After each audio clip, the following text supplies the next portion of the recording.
Gonna look for a forward, and we're gonna start with lowest price first. Okay.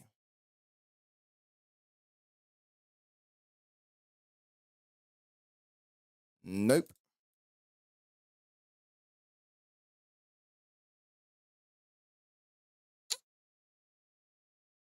There's nobody here.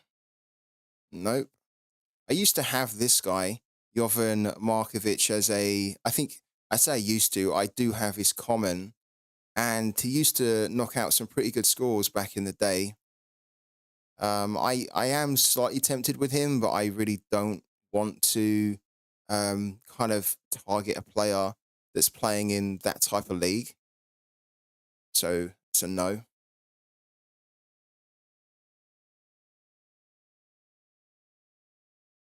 Okay. Nobody here. Nope. For most people, they won't probably be able to look for players this way because obviously doing it this way doesn't really tell you a lot.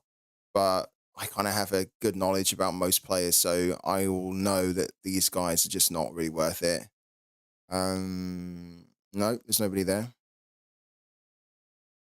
No, yeah, I could do that. Thank you. Yeah, I can do that. I don't need to do that.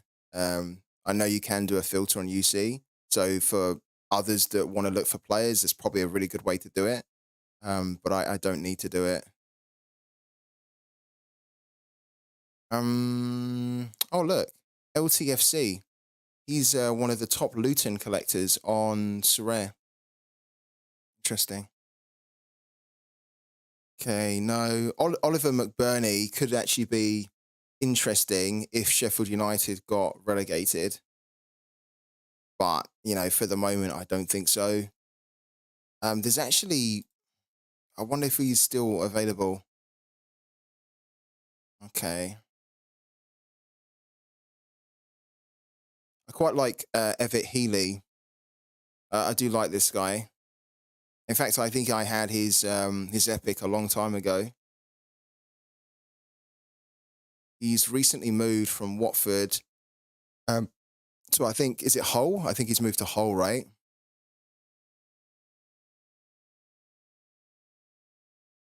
There's Nketiah.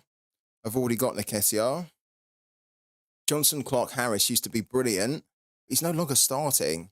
If he was starting again, he'd be great because he's a very good goal scorer, but he's lost his place, unfortunately for him. Got promise in here for $13.89. That's not too bad because he's like an under 23 forward. Playing for a team that I don't really like though, Fleetwood. Not the greatest. There's Jamal Lowe. I think Jamal Lowe used to be a very good forward when he was in the lower leagues, but I always feel like he struggled at the higher leagues now.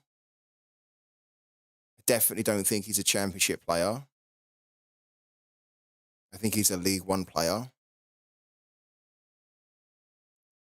Who else we got here? Jordan Rhodes is there. Okay.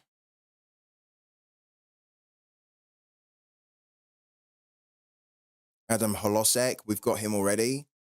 What's our total? We've got 356. So we're basically reaching our total. Callum Dolan's there.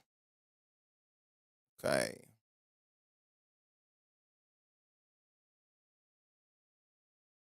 Who else we got here? Andy Carroll's there, but we can't afford him even if we wanted him because he's 360. We have 356, and the way it works on a lot more champions is that there's no like making an offer.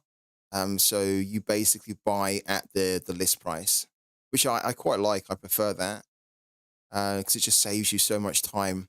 So yeah, at the moment, there's not really anybody here, which is okay. That's fine because we can just save up a little bit more. Hopefully, we can win some more Una, and then maybe we can save up for a better quality forward. I was just hoping that we might be able to sneak like a good bargain purchase, but there isn't really anything here that I like anyway. Um, what's up the higher end? Joe Ironside. the Doncaster. Not bad, but a team that I don't really like either. Ryan Loft. Okay, Rude Tveta is there. Ahmed Diallo. Diallo would be an interesting one. It's not starting at the moment, really, but he's I think he might be injured, though. I think he might be injured. He's great though, of course, right? Man United product too. This guy would be good in a way because he's in the Elite Syrian, and that starts soon. But we just can't afford him.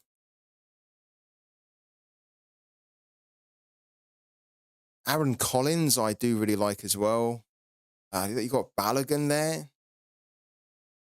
so you can see that Balogun's not really doing that good, and I don't think he's starting enough either at the moment. But just investing in good players is always a good strategy. You can't really go wrong with it. So he would probably be the type of player that I'd be interested in. But again, we can't afford him. It's quite interesting to see what's on the market. What else is here? Let's go up to like 600. Collins again, Adam Ghazi, Jaden Stockley. Stockley's actually pretty good. Yeah, Stockley's good.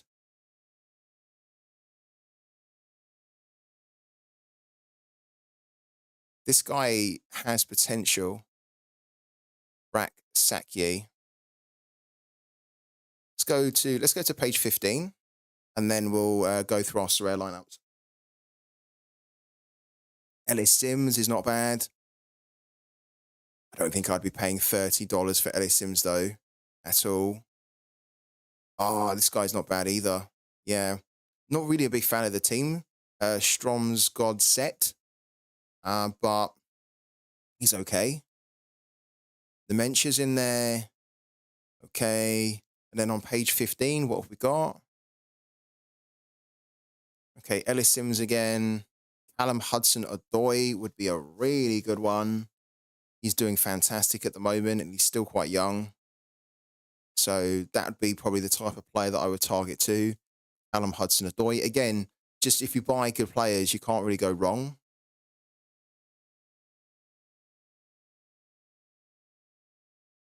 Yeah. So that's it. That's it for the moment. Beast195. Hello, Free Tip Scout. I did it. I mastered the way of crypto. Did you get your Stark tokens in the end? Did you get them? Did you sort it all out?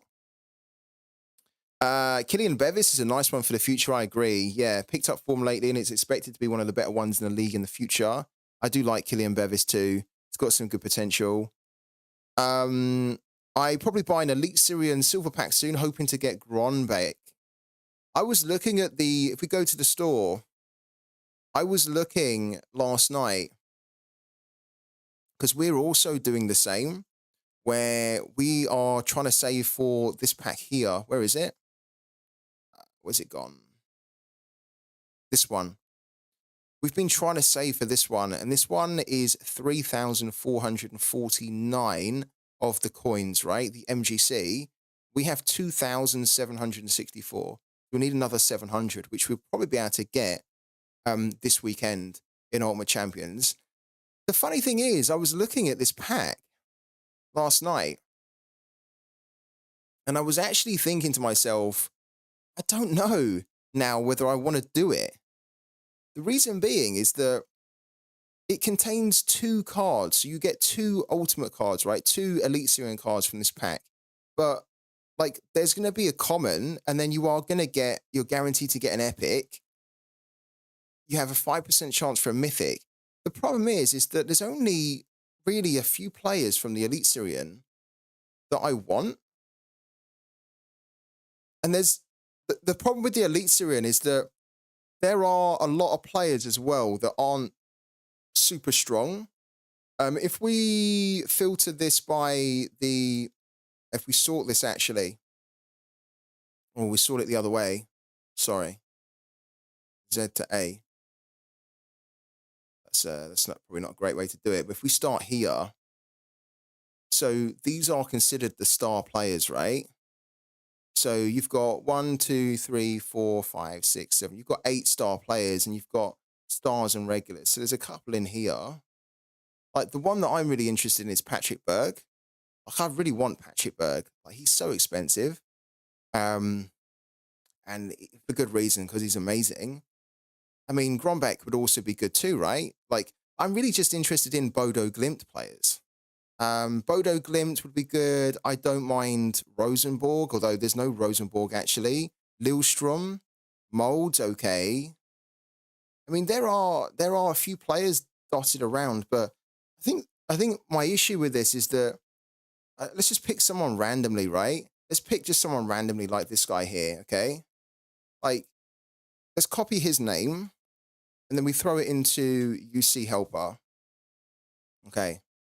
So this is my issue, is that we could spend like 3,400, so $34 effectively on a pack, and then we could get a guy like this who really doesn't have much value at all. His card um, is, from the looks of it, worth about $5. Now his scoring's not too bad, but it's also not great. But look, if I spent like 3,400 of the coins to get this player, I think I'm going to be pretty annoyed. And there's just like a load of players like this where in this pack, let's pick another one just randomly. Let's pick, I don't know, this guy here.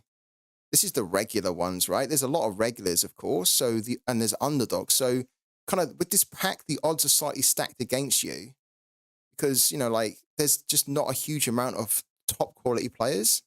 If we pick this guy and we put this guy in, is he even going to come up? There he is there. Like this guy is on the market right now, apparently for $39, but he sold about 2 weeks ago, 3 weeks ago, for $12. So again, you kind of you're opening a pack worth like $35, but you're potentially getting like probably a crappy player. So I don't really know whether I want to do it anymore.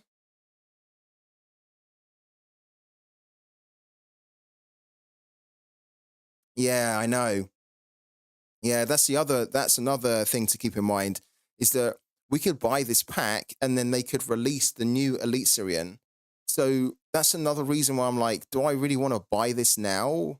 Like even if we get the amount of MGC this weekend, there's the first thing is that I just don't think that with the players that's in this pack or the players that are in the prize pool, I just don't think that we would potentially be lucky enough to get a player that would be worth like $35 or close to that. We'd probably end up getting a $6, $7, maybe a $10 kind of player. And if they're playing for like a bit of a shitty team in the Elite Syrian, then it's not really the point of targeting the Elite Syrian. Like for me, targeting the Elite Syrian is to try and get those Bodo Glimt, those Lilstrom, those Mold players, trying to get the better teams there where they have the better players. And then the other point, of course, is that they have the full Elite Syrian license apart from Rosenborg, because Rosenborg is in Sorare. And so their season is going to start in April.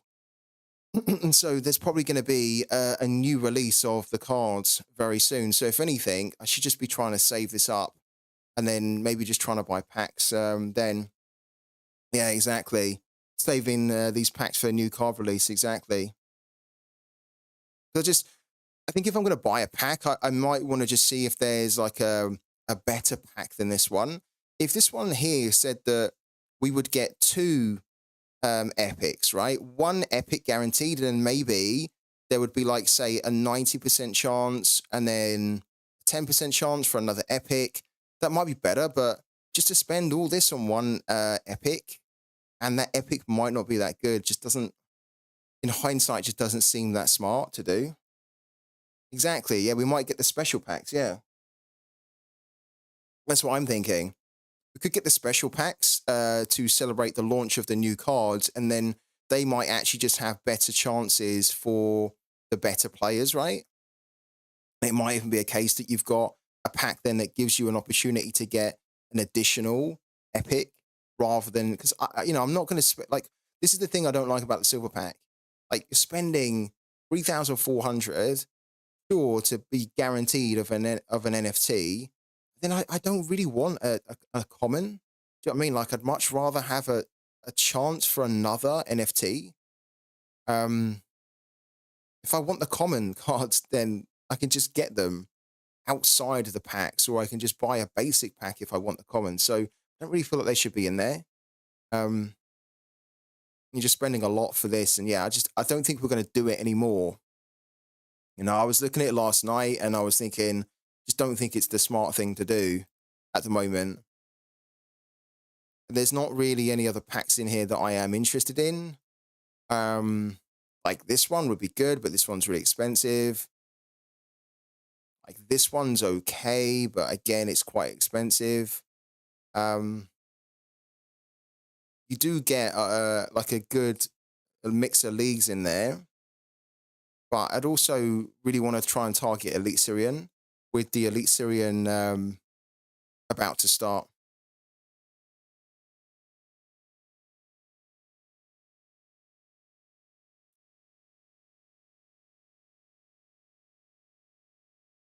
Yeah, I mean, I know what you're saying, but it's essentially like, well, these commons here, I don't really want in a pack that I've grinded maybe like weeks for.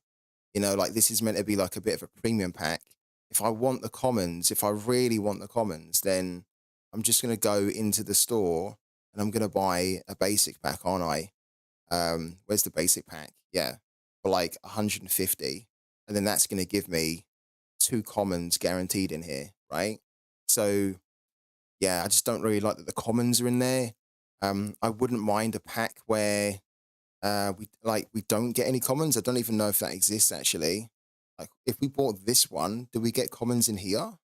Yeah, you get one common in there. So there's probably commons in all of them, isn't there? Which it's okay, but it's not great. Anyways, this is the team that we're gonna put out for UC. It's an all red team. So this is the all red team, and I'm really looking forward to it. I think this is a good team. And then on our subs bench, we have these guys here: Lewandowski, O'Neill. Oh my God, my voice is going. And Frankie Kent. And then the tournaments, we've just done like an autofill, as we usually do. So all the tournaments are done. And we're just going to be using the tournaments just to grind the MGC. Yeah. Thank you also to Assets in Sport. Thank you for the Prime, man. Massively appreciate the support. So, guys, don't forget to do your Ultimate Champions team. If you are not playing Ultimate Champions and you want to, I'm going to leave the link in the chat for you right there.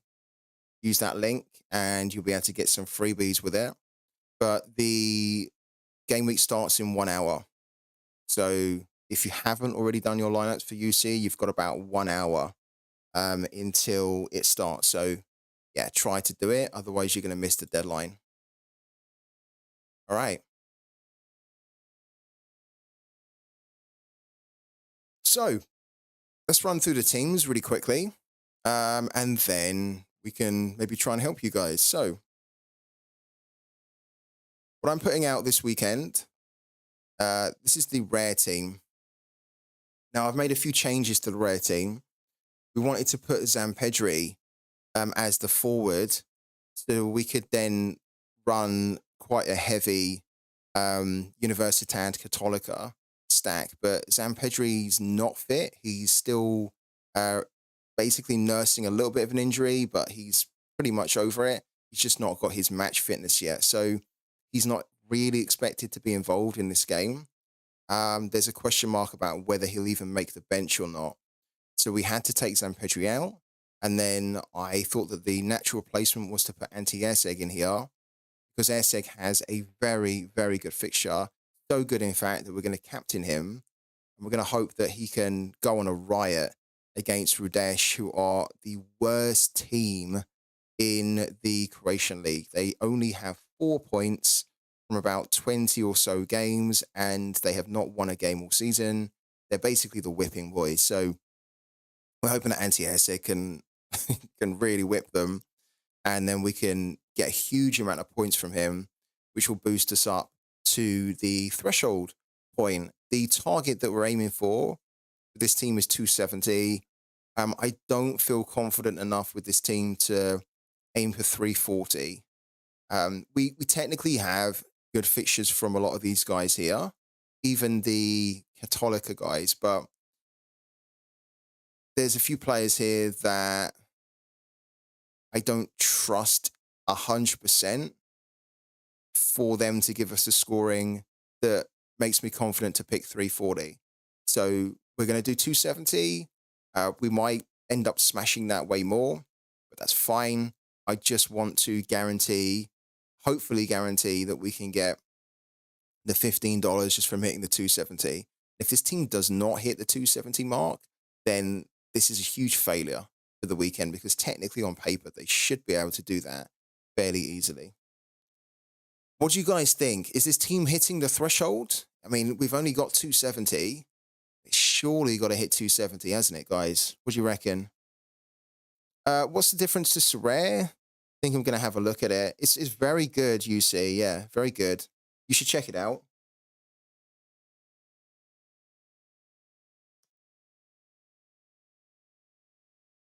It should hit it, shouldn't it, really? I don't want to jinx it, but I know that we're captaining a forward, and so we're basically saying that this forward needs to get involved in an attack in return. I'm going to be so surprised if Anti-Airseg does not get any kind of attack in return against the worst team in the Croatian League, and they're playing at home too, Istra. I'm gonna be shocked if he blanks in that game. I mean, Branco and Pereiro, we technically don't need to play here because he's the type of player that outside of threshold, it's a little bit more difficult to get good value out of him because he doesn't really tend to give you high end scoring. But in the current format of threshold, that makes him perfect because then I can play him here, which then frees up a slot in a better team and a different competition for someone who's a bit more heavy hitting. So I think if I took Branco and Pereira out and I put in maybe someone like Leonardo Morales, for example, then this team would be possibly stronger to then hit like 340. But we don't really need to do that because we're only aiming for 270. So, the strategy that I've been doing on Sorare for a while is just what players can just about get me over the line. And then that's pretty much it. And this is why this new change to the threshold's quite good, because in the past, I wasn't even thinking about putting a team that could smash over the threshold. I was just thinking about what is the bare minimum that I can pick in a team of 5 that will get me over the line. And then I'm not interested in if they hit 350, whatever. Just want to hit the bare minimum. But it's cool because now I can think, well, do I really have players that can help me for a game week to hit 340? And then if I think I do, then of course I can go for it. And then I'm going to be rewarded more for taking a bigger risk. So in that sense, I do like the threshold change. But most of the time, especially in rare, we're not really going to be trying to do that. We're just going to be trying to play nice and safe. Just try and farm the 270, the $15 every week, rather than just trying to take a risk and be too ballsy and then just miss out on any type of money. We want this kind of competition whilst we've got it until August. I just almost want to try and guarantee that we get as much out of it as we can before it's then removed. So that's the Cap 240. I haven't looked at it in the lineup builder, so we'll just quickly do that now. We'll also have a little look because I haven't seen what the lineup tool would build for Cap 240 with my gallery. So if we do suggest a lineup, Okay, look at that. Wow. That's a pretty good score, isn't it? 78, 63% chance to hit 270, and then a 19% chance for 340. And the captaincy the tool is picking is Slovic, our captain. Our goalkeeper, sorry. Of course, he's our captain. Which I wouldn't do, but I also get why the tool is doing that because he has a home game, high win percentage. He's been performing very well for them as too since he's joined them. And Hatayspor probably won't score, so he has a very good chance for a clean sheet as well. That's actually not a bad team, but that's not really the team that I would do. We obviously have Slovic and we have Pinares. We talked about Morales. If I wasn't playing Morales in 220, then I would be playing him in Cap 240 because we tend to play him in Cap 240. But since we're trying to go for a bit of a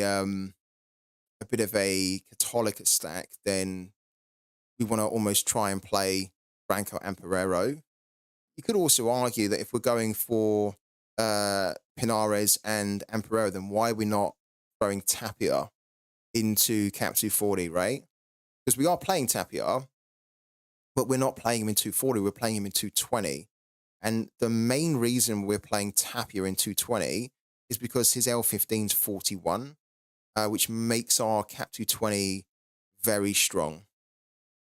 So again, I think if we had a different option to play in Cap 220, we might actually be tempted to play Tapia in 240, so we get that Catholica stack, rather than just playing Anti-Airseg, who's a bit of a standout here, right? Doesn't really fit into this kind of stack that we're doing.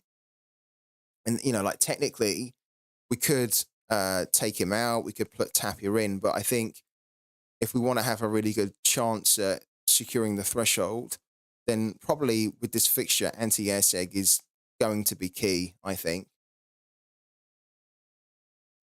Informed striker Rasmus Højlund will miss their Premier League game against Fulham on Saturday due to a muscle injury, which is expected to keep him out for 2 to 3 weeks. So that's from Sopsy there. It's a bit of a blow for Man United. I mean, it's Fulham, so you'd expect Man United to still be able to beat them, even without Højlund. But yeah, given that he's in really good form, it is a bit of a shame.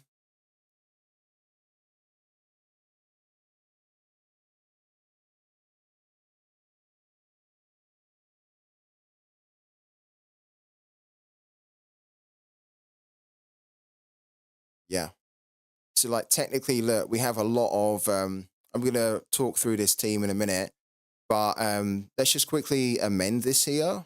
So, if we take out these two players here and we replace them, one with Amperero, and then the other one is Ahmed Agoose here, then look, there's not a big difference here.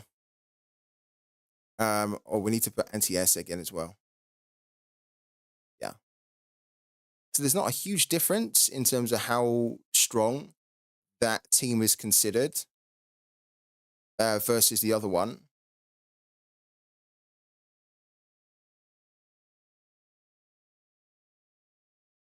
I wonder if we put Tapia in there.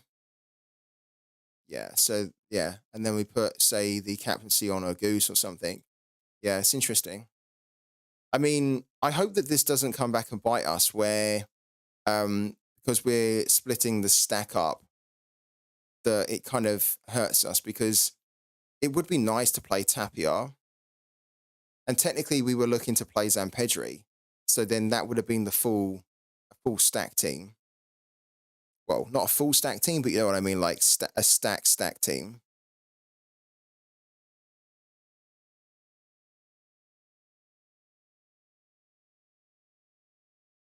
But yeah, I think this is the team that we're going to do. I do need to just quickly check, I think, game week 453. And if we look at the Chilean division, oh, I've done that thing again where I didn't press open in a new tab. So we have to see the ad. Okay. Yeah, so you can see that Tapi is there at 70%, Benara's at 75, and Pereira 85. And there's a lot of questions about Zampedri, and the expert has responded and basically said that yeah, he's not fit. He's probably going to be on the bench if anything.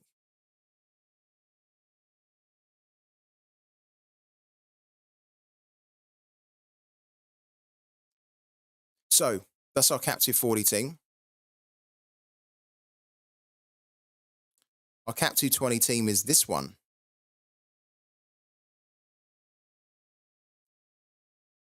What do you think about this captive 20 team, guys? Is this strong enough, do you think, to win a reward? We're going hard on Morales as the captain. He's not been that great so far, but I'm going to keep the faith with Morales. And I think that he's the type of player that eventually will hit a big score. And he's got a home game. So we're going to be focusing on him. And hopefully he can do it this weekend. Robin Molon is largely in here because he's really low in his L15. So he has an L15 of like 33, which enables us to put the likes of Morales and Bocat in here, along with Zusuk. And he's also got not too bad a fixture either, Molon, who's just returned from kind of an injury that's kept him out for a while. He's now started to cement his place in the team as a starter, which is what we expected. Bocat's got quite a good home game. I mean, all of these guys have home games, so it could work out quite well. When Morales hits, then yes, he dropped a few stinkers lately. He really has, isn't he? He's got to. I mean, it's just a matter of time, I think, with Morales. He's got to be hitting a huge score soon. And I think against his opponent, that Gymnasia should, in theory, be able to keep a clean sheet and hopefully win the game. So we need either a last man tackle or a clearance off the line. We just need like a mammoth AA performance from Morales, which we know he is capable of doing. He just hasn't done it so far this season. This actually reminds me of last season. So Gymnasia had pretty much the same slow, poor start to last season. And it took about 5 or 6 games for Morales to then start hitting the big scores that we know he can do. And so, yeah, I'm kind of hoping that, again, that will be the case this year.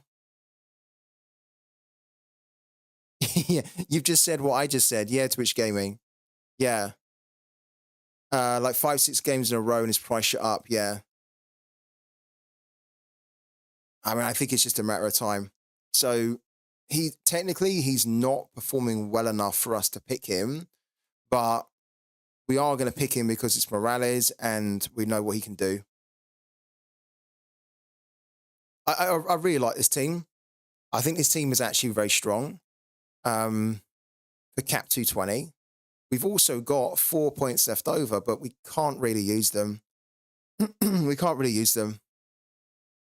It does allow us, if we wanted to, we could have switched out Tapia here and then put anti-airseg in here.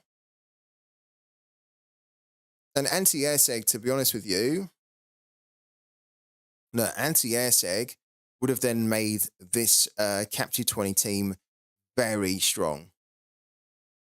Because we are expecting anti-airseg to smash it.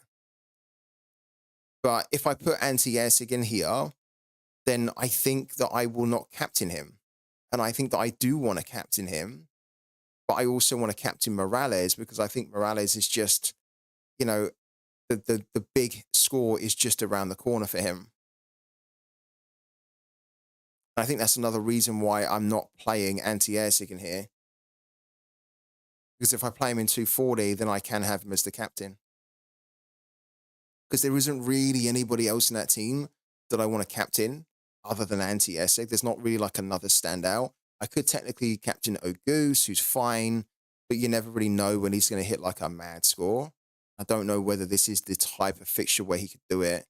Whereas this is definitely the type of fixture where I think everyone is expecting Airseg to smash it, and he's probably not going to now. But the play is we need to be captaining him against the team that are bottom. And if we play him in here, we'd then have to captain Airseg, which means, if Morales then hits a perfect score of 100, which we're kind of expecting him to do anytime soon, I'm going to be pretty annoyed that we didn't captain him. So,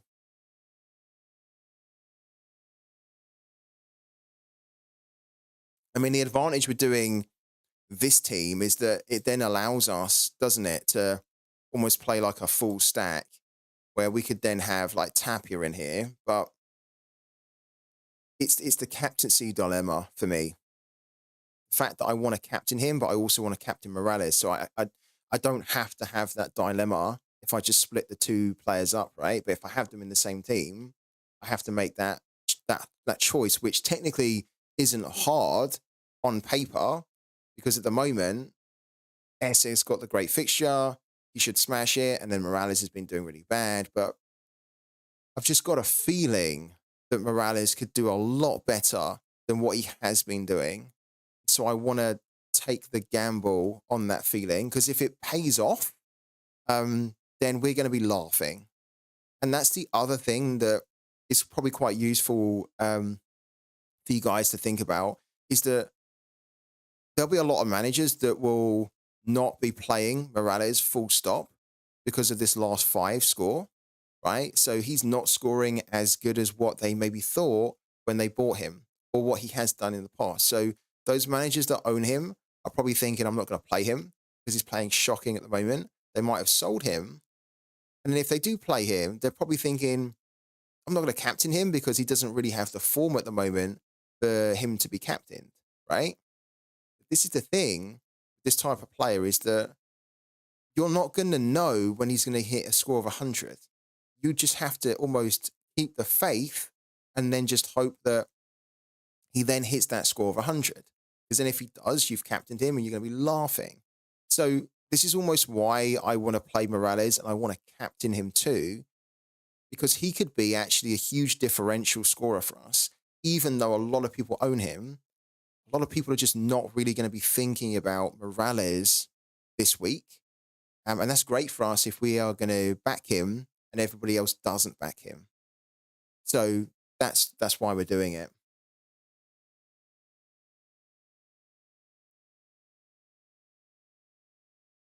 So I'm hoping that this team can, not this team, sorry.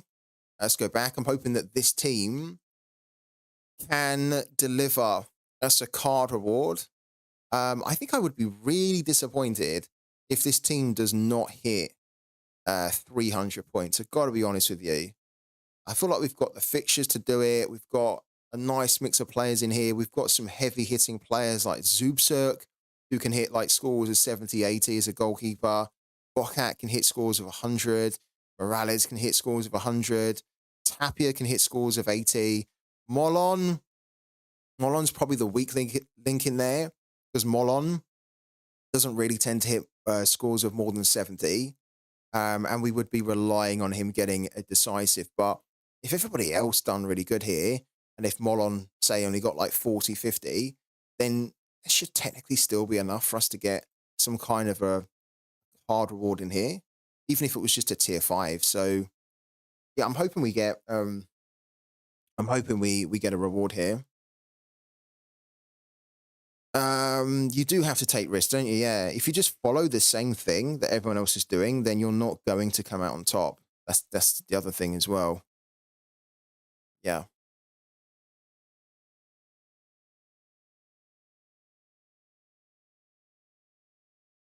Okay, so that's our 220.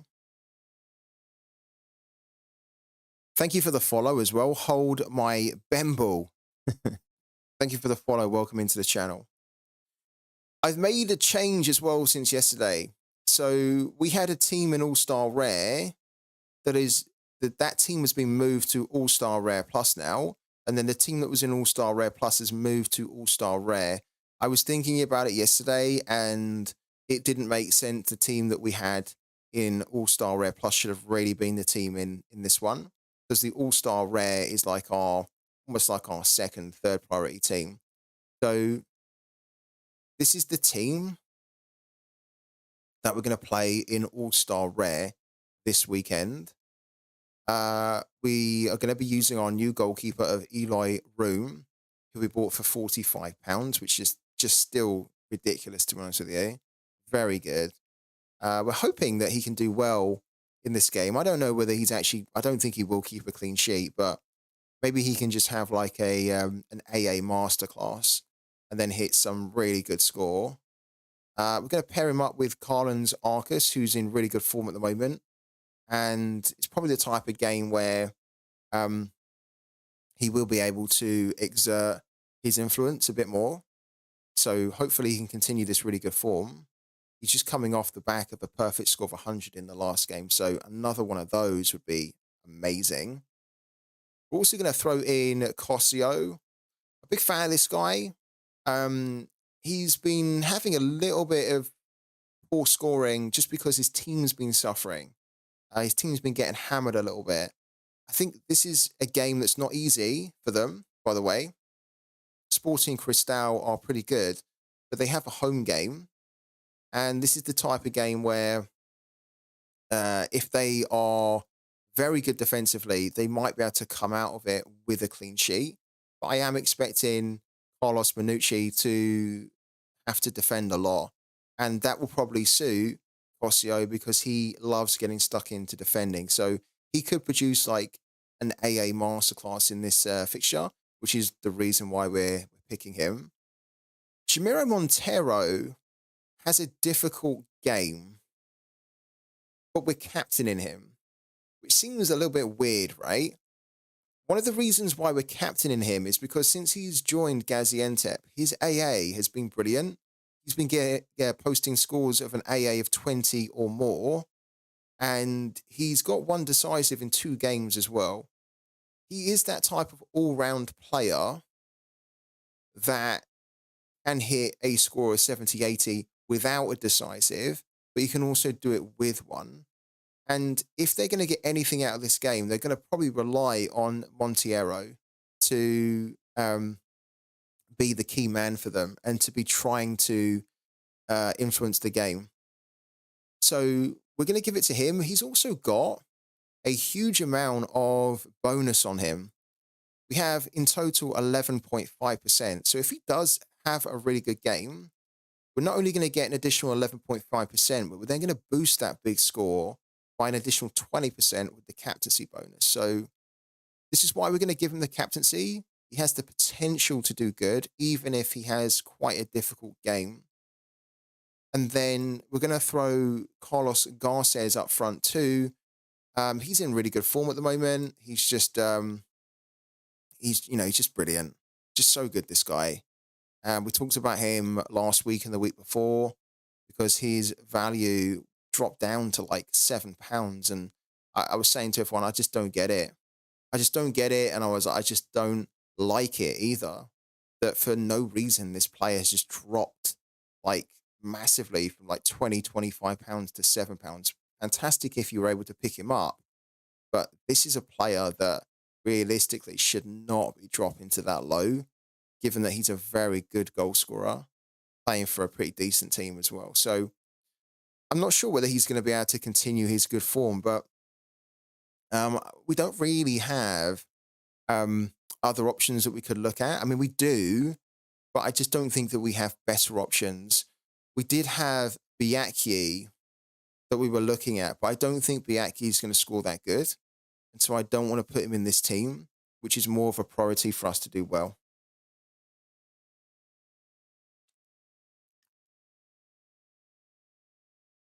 Hello to FBL Thinker. What am I doing with Sam Pedri? I am putting him in a throwaway team. Yeah.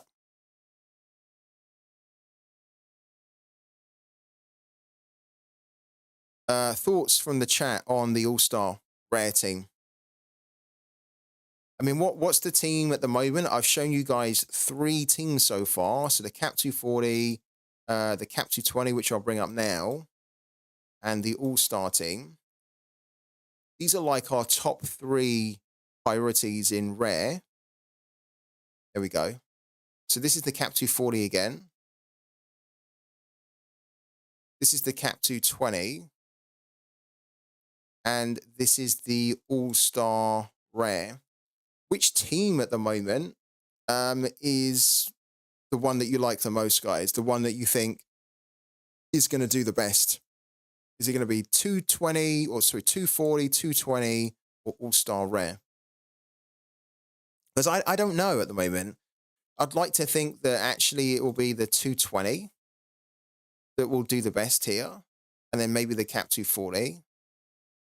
And then maybe this one comes in like third, but I'd love to know your opinions on it. What do you think is the strongest team that we have here out of the three? You reckon the 220 mark?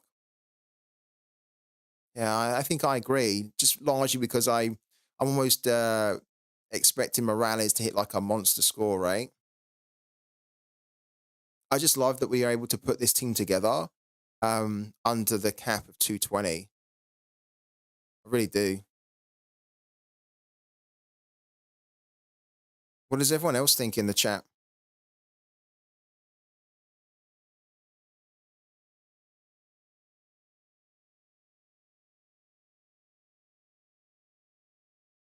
Yeah, it could bomb, couldn't it, Mark? The 220 could do shocking. If we get the score from Morales, which he's been delivering, then it's going to look like, why did we captain a player that's, scoring 20, 30? It's going to look so stupid. So this could bomb really quickly. But if Morales does okay, then we've got a chance with this team. Where's the chat? Where's the chat gone? I asked a question to the whole chat because I'm really keen just to kind of see what everyone thinks about the team so far. And the only person that's responded is Mark at the moment. The guys, where are you? Where are you right now? Which one is the best team in your opinion? The 240, the 220, or the All-Star Rare? Like which one, if you was in my position, which one would you be banking on more or backing more this weekend to deliver a really good card reward? Sopsy goes for the 240. I hope this can do good. Are you going for the 240, Sopsy, because of what? Because of the airseg fixture? Or why do you think this one is probably the stronger one out of all three? I feel like this lineup here on paper probably isn't that strong. Like there's a few issues or there's a few like worrying kind of scenarios here. But this is also probably the type of lineup that could end up outscoring all the other ones. Like one of those lineups where you think, okay, I like it, but I just don't know whether it can do that good. But then all of a sudden it surprises you and it hits like huge score. That'd be incredible if this could do it. I think it will largely come down to this fixture. I just don't know whether we're going to get a good score from the Vitesse boys at all. Slovic as well. This is in theory, this is a really good fixture for Konyaspor. This is actually almost like a 6-pointer because Konyaspor need to win this game. If Konyaspor win this game, then I don't think it lifts them out of the relegation zone, but it puts them potentially on the same points. Look, they get a win here, they go to 28 points, right? Which will probably put them level with Gaziantep, and that's assuming that Gaziantep don't win this weekend. But then they will actually be, they will still be in the relegation zone because they have a worse goal difference. But like this fixture here against Hatayspor at home, like Konyaspor absolutely need to win it in order for them to start believing that they can claw themselves out of the relegation zone. They're far too good a club to be down there in the relegation zone. This would be so shocking if Konyaspor get relegated because it was only, I think, 2 seasons back that they were in the, what was it, the Europa Conference League, or the Europa League. I think it might have even been the Europa League. Like, such a downfall for that club to be where they are right now.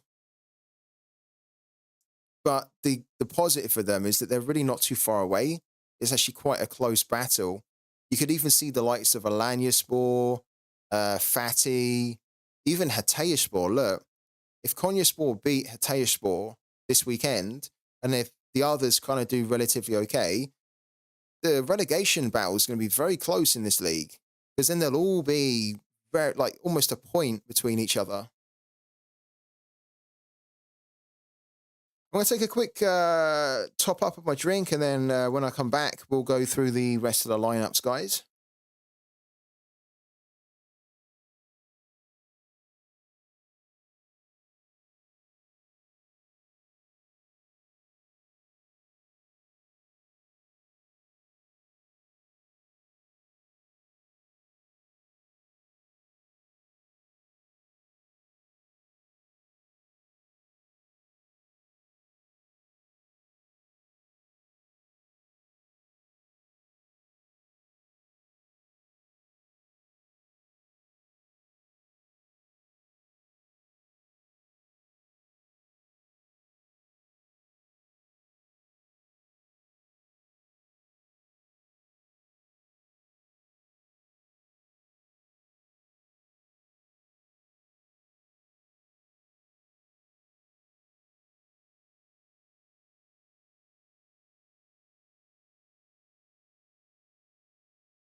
All right, guys. Look at my hair sticking up like that.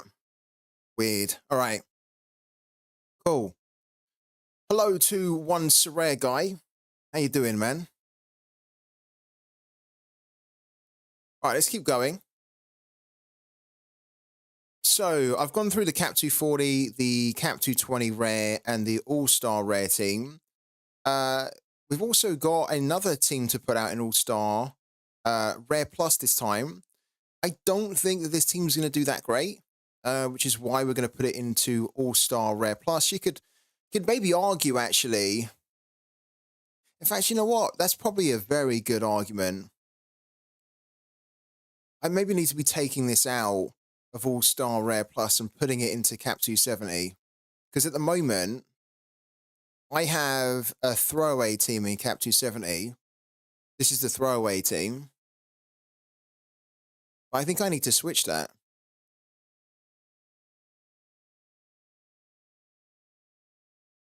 Because I think that, well, let's have a look at it.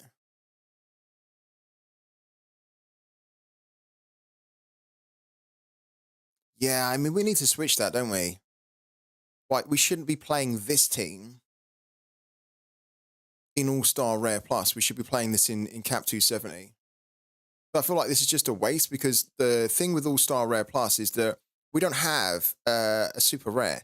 And so we'll be going up against cards here, teams that have one super rare card, or maybe two, because they can have two, right? We don't have any. And so we're always going to struggle to compete with them without having some kind of a super rare in there. So why waste a good team in there? I mean, it's not a great team because I think the fixtures are difficult, but we need to at least give this team a bit of a chance, don't we? To come out with something. If we put it in a competition where we're going up against super rare teams or super rare scorers, then it's going to have no hope.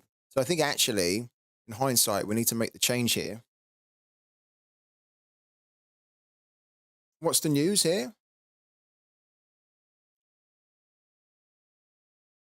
Seen the Ilias Chair news? No. I nearly bought him on Ultimate Champions a few days back. Oh, wow. Has been sent to prison after being found guilty of being a truck driver's of breaking a truck driver's skull with a rock. Did he really do that? Bloody hell. I'm actually pretty happy that I didn't buy him now on Ultimate Champions. I nearly bought him. Scumbag. Let's make the change here. Does anybody have chair?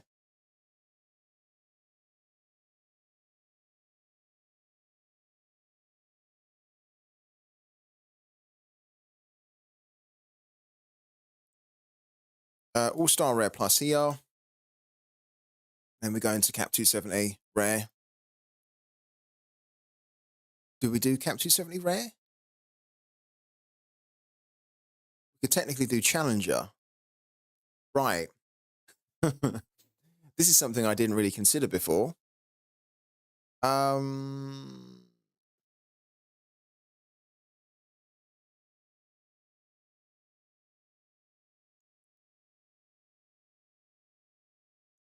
Challenger at the moment doesn't have a huge amount of managers that have entered it.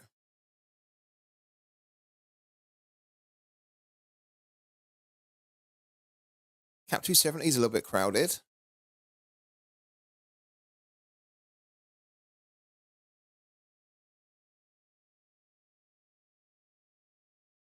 There's also cash rewards in here as well. Now, you've got to place high up to get the cash rewards, but you never know.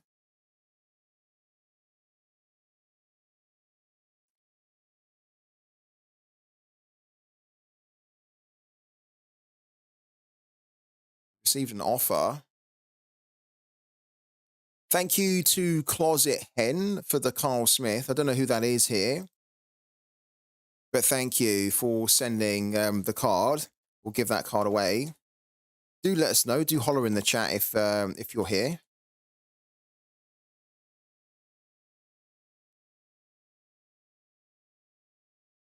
Yeah, it is. That's the thing, Beast. Yeah. it's such a good point that you make there because um, I've just often been just targeting the same competitions and not really thinking about what other competitions could be right. Um, and I've just been thinking, yeah, 220, 240, 270, but I haven't been doing Challenger, and that's partly because we haven't had enough goalkeepers so that we could do teams in 220, 240, All Star, and then another competition. But now that we have Eli Room, we can do a Challenger Europe rare. And I think that actually we should probably be looking at Challenger Europe rare rather than All Star rare plus and Cap 270 rare. Especially when we look at the number of participants or entrants in there. So I think that's what we're going to do. We're going to where's our team? We're going to move this team into Challenger Europe.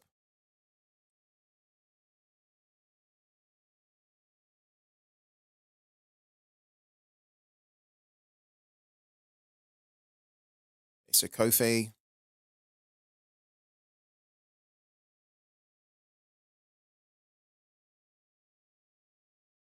And then a Biaki and Kadri.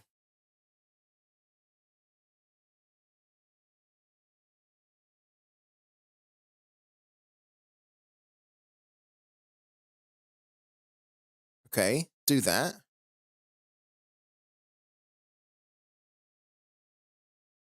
And then what we could do is instead of playing All Star Rare Plus now, we can just play the we can play where's it gone?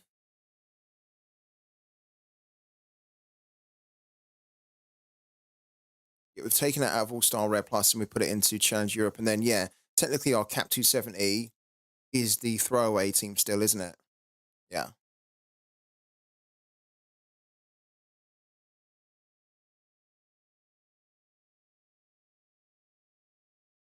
Delete that team.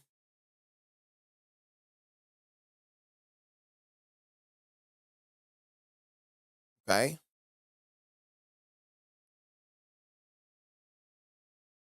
Yeah, that's cool.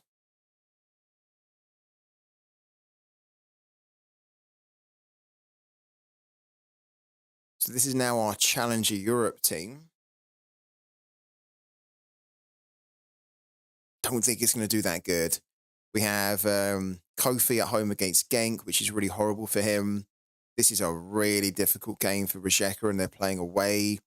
We've got Biaki, who's playing against Lask, and they've not lost at home so far this season. They've only conceded 4 goals at home. So we, in a way, shouldn't even really been captain him. We should not be captaining him, but we're going to do it because he has a lot of high upside. And then Kadri has an away game, which is not that easy. So I'm not really expecting much from this team, but I think that this makes a lot more sense actually to play it here rather than to waste it in like an all-star rare or a Cap 270.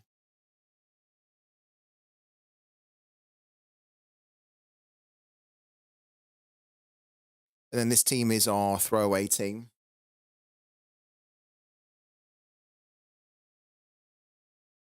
So we have Zampedri in the throwaway team. We're going to captain Melly Mullenstein. And yeah, just whatever points this team can give us will be great because we want to just try and scrape as many Sorare coins as we can.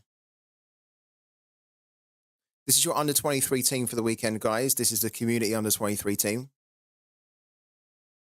Mash kick in goal, Smolcic, Fruk, Lang, and Corridor with Mash kick as the captain. So again, if this team wins a card reward, we will give the card out to one of you guys in the community.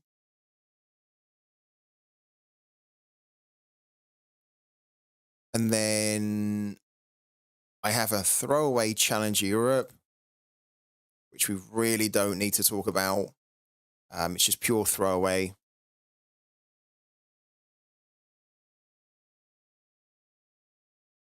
My Cap 220 team is pretty good, I think.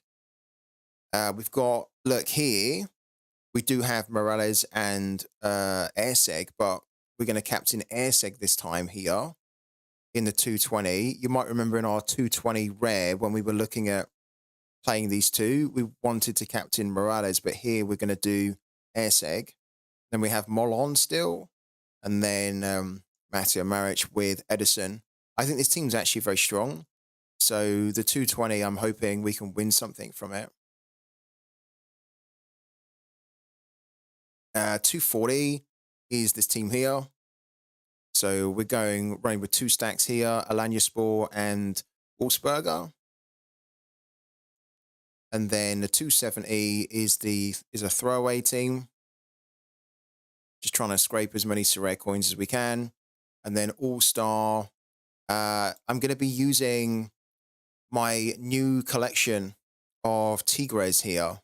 So we're running a full Tigres stack in All-Star.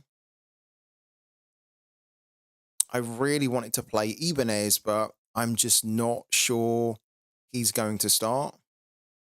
I did check it, and it's quite a difficult team to predict for at the moment because they run different formations all the time, and they also have they have a really good squad. Yeah, that's true. 220 is going to be a bit tough. Yeah, good point from Daniel. Definitely. Yeah, look, so Ibanez is at 55%, which is kind of another reason why I haven't really picked him. So we've got Guzman, Angulo, Gorian, Carioca, and then Gignac. And hopefully all of those guys can really explode and we can get an immediate return on our new Tigres stack.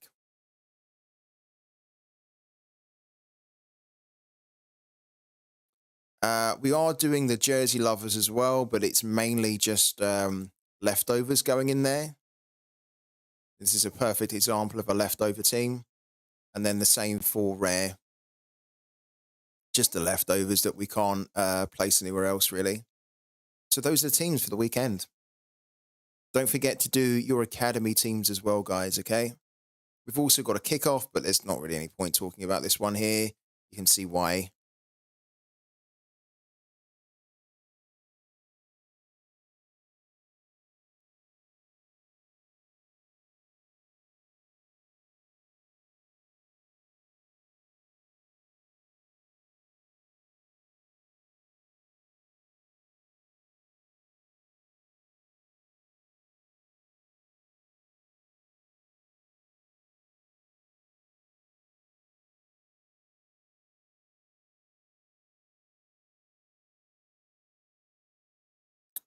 Let's check that.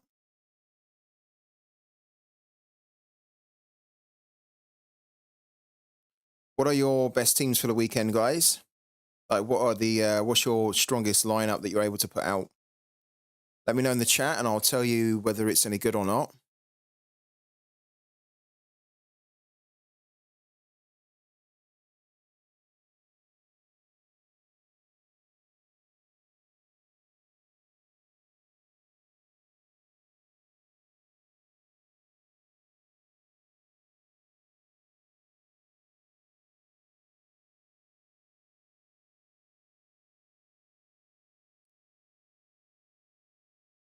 Full Coventry stack in Cap 270 and full Seattle stack America.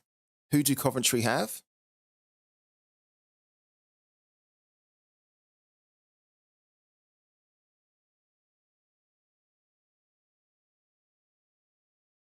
No, I don't think he has, personally.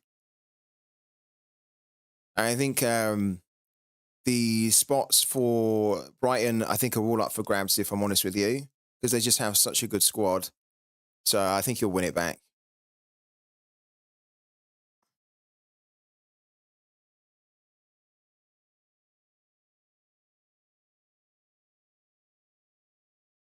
In-season Premier League team, Flecken, Van Heck, Rodri, Halland, Tony. Very good. I like that a lot.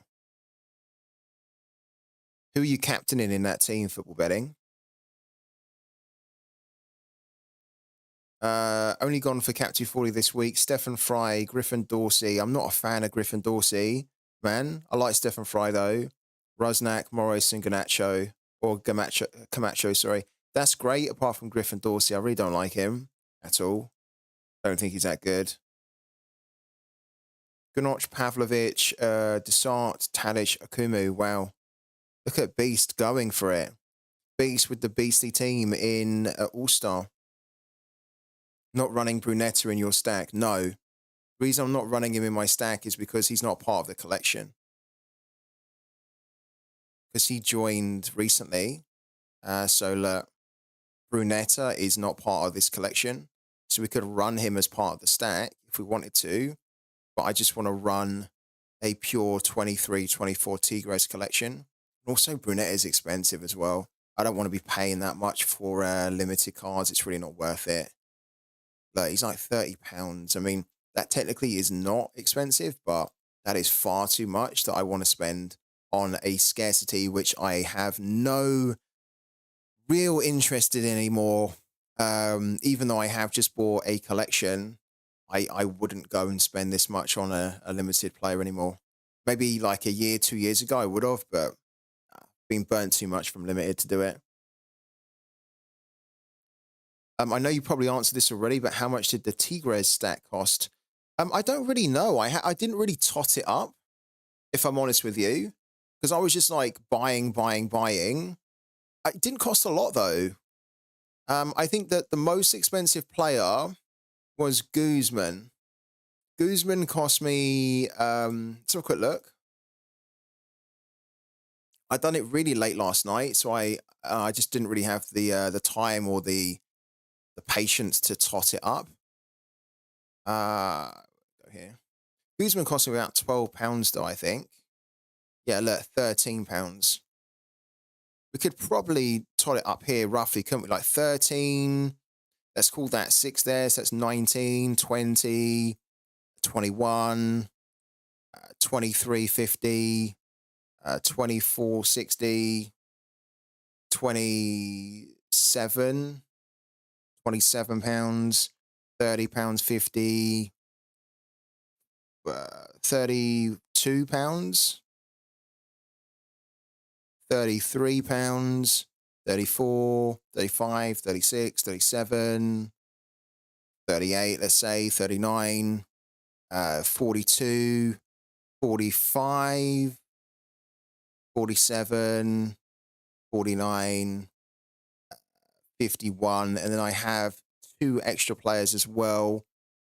So I'd say, because I have Gorian and I already have, I have Gorian, Garza, and Ibanez. So I'd probably say all in all, it's about 60 or so, which is probably a lot, right? For limited. I bought a lot of them as the instant buy. So I ended up paying a lot more for a lot of them than what you could get them for. Because I just figured that I would use the Starknet money to pay a little bit more, just so I could get the first owner bonus and the and just like the 30 points here. So probably more than what I reckon with some good planning, you could probably pick them up for about 40. So I probably overspent by a lot. It wasn't always a plan, no. I basically done it kind of impulsive yesterday. I already had a few of the Tigres boys, and I just I had to go and get Guzman because I'm planning on using Guzman in the midweek.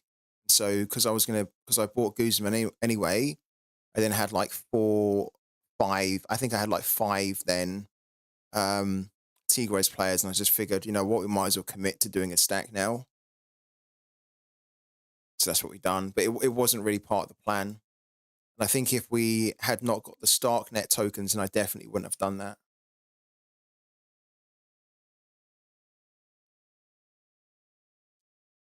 They were, yeah.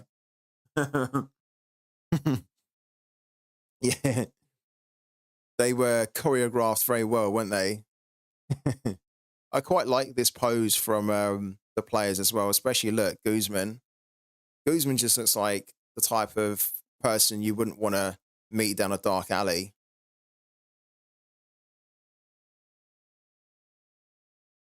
I think about 60 Ligma, give or take, 60, 65, which I was just saying is probably quite expensive actually. Um, you could easily build this for a lot less, but I bought most of the players as from auction, and I also bought them as instant buys as well, because there aren't many auctions that are happening for these players at the moment. So if I took my time and built the stack over time, I could have waited for the auctions, then tried to pick them up for cheap. But I just figured, you know what, I haven't got time for that.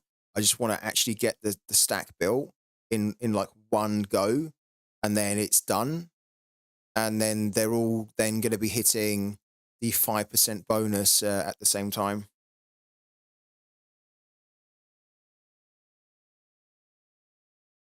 I've got utility with them.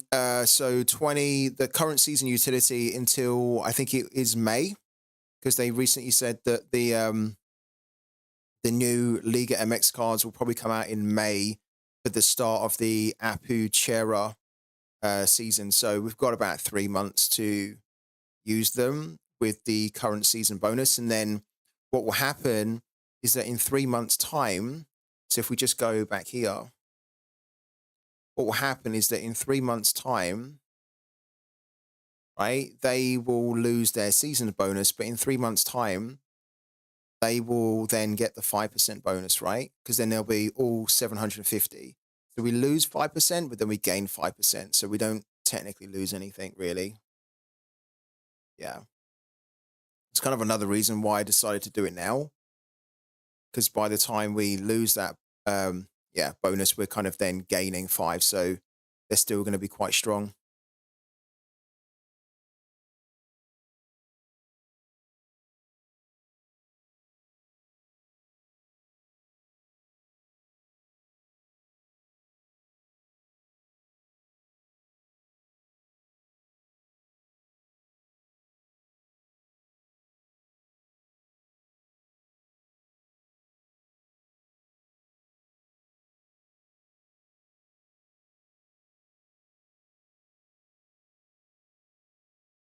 I haven't actually seen what the how the stack is going to rank in All Star, as in like the score it's going to get. They've got quite a tricky fixture. I mean, they have a home fixture, and I'd expect them to win that, but it's not super easy either.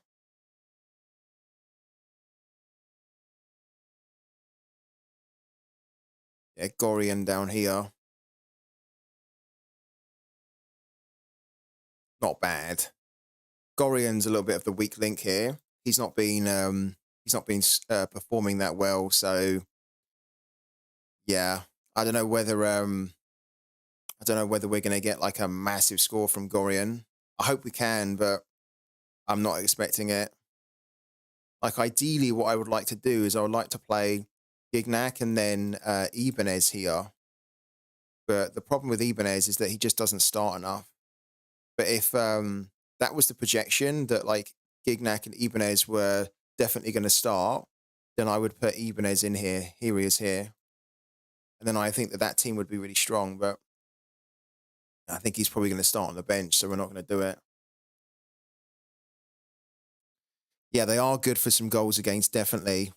My Cap 240 team, Ali Varul, Bradley Danger, Josh Eccles, Tapia, Mathis, Terrain. That's pretty solid. Are you going for the 270 there? I think you should be going for the 270, the low end target. You sold your Desart for 300. Wow. 80 euros profit. Incredible. Incredible beast, honestly. You sold MLS cards, 22 MLS cards from yesterday evening. What the hell? So what are you planning on doing with all that all those funds that you've just raised now, Beast? Are you going to be building a new team, or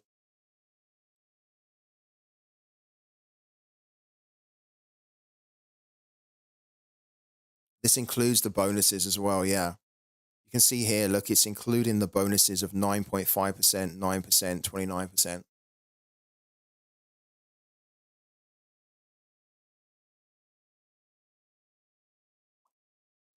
How do you think my Champ America team is, FTS? This is from Connor. So Steve Clark, then we've got Griffin Dorsey. You know I'm not a fan of this guy. Then Gleach is the captain, then Russell and Fontas. I love the team apart from Dorsey. I really don't like Dorsey. Let's bring him up. Why do so many people have this guy here, Griffin Dorsey? I mean, if you like him, great. I mean, fantastic. And he's hit some really big scores towards the back end of last season. Just not really that much of a fan of him. You know, like how sometimes you just look at a player or you know a player and you think, I don't really rate you. That's how I feel with Griffin Dorsey.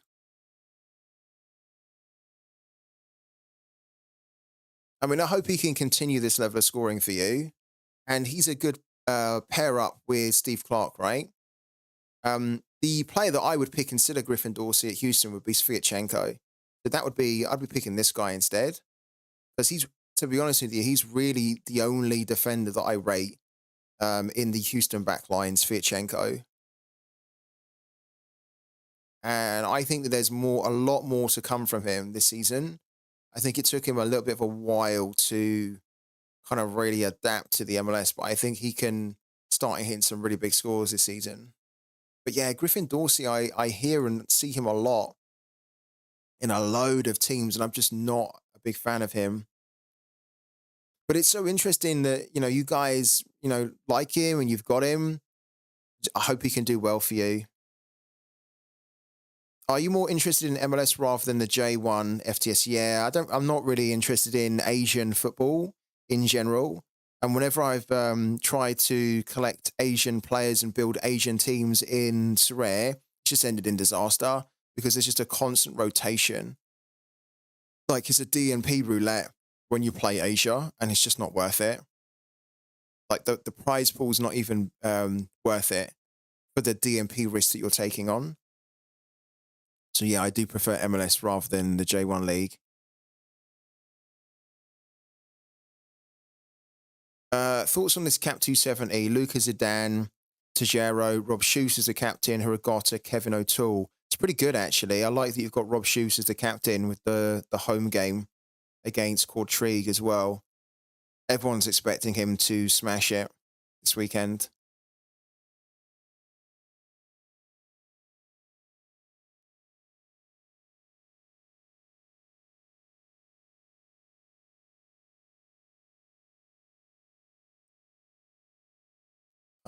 Let's quickly check that.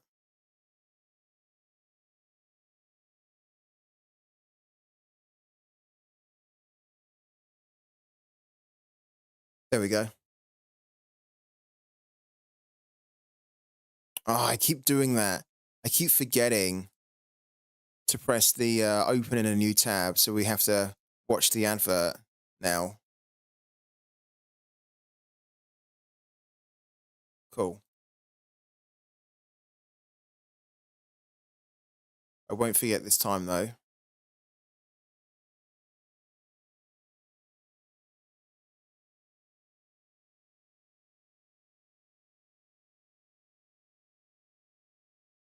I'm excited about this team. I think this team could do really good. And we love a Cap 220, so it's our bread and butter. So we're hoping we can keep winning rewards in that. This one's not as great, but I think it's what I want to commit for the high score as well. Well, the mid range score, 340.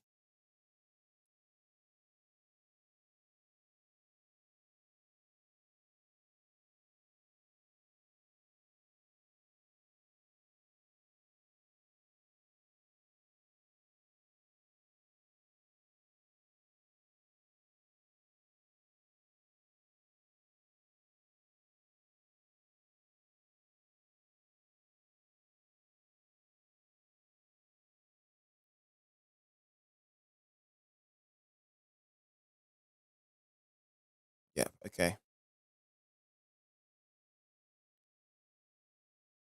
Oh, look at that. That's pretty cool. Yeah, so check that out. Twitch Gaming's put some lineup predictions together for Dortmund. Hello to Icon as well. How you doing, man?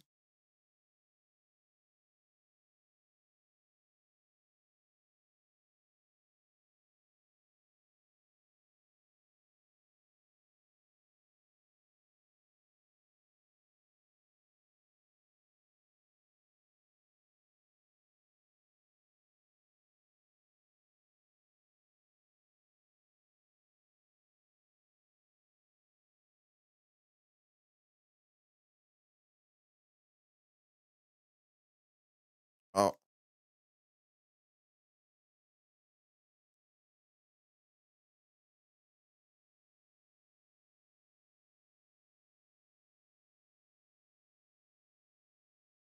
we really need another challenger Europe forward, but we're not going to buy one at this stage of the season. We need to try and win one because, yeah, Benji's just not playing. I think he might be injured. He's even making the subs bench, Benji.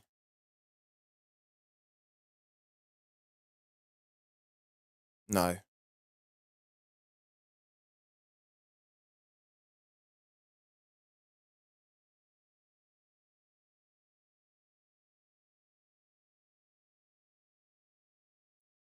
We should double check this just to make sure that for our under 23 team, everyone is definitely expected to play. Guys, if you know anything about DMPs, then do holler in the chat, please, especially for the under 23 team. Because, of course, that's your team. It's not my team. Oh, I've done it again, haven't I?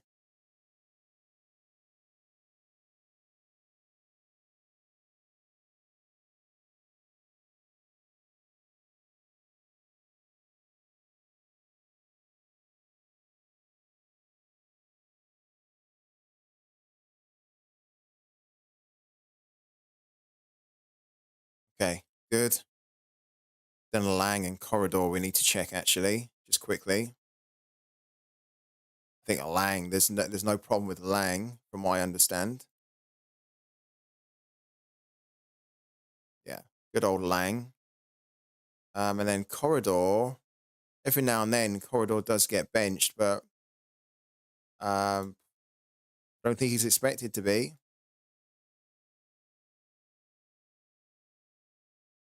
No. Thoughts on this rare Cap 240 stack? McCarthy, Tafari, Sands, Areola, Polster. Not a big fan of Polster in there. But I mean, for 240, it's okay. That's actually pretty good. Yeah, Areola's very good. Sands is decent. McCarthy's good. Is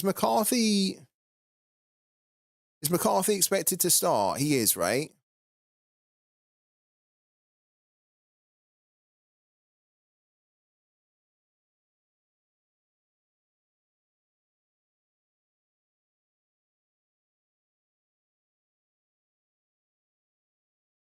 Yeah, he is expected.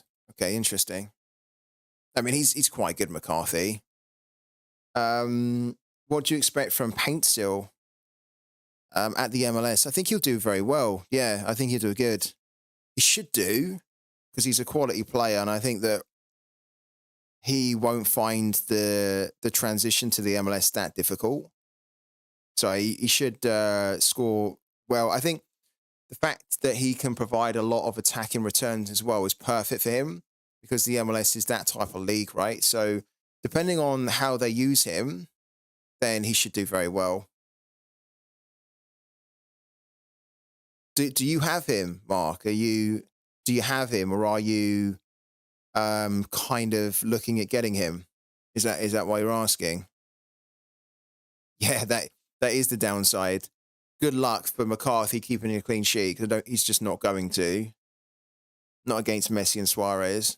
And also Robert Taylor. Don't forget about Robert Taylor because Robert Taylor is very good now that he's playing around Messi. You won him a while ago. Came fourth in 220. Was you tempted to sell him when he got that move over to the MLS at all?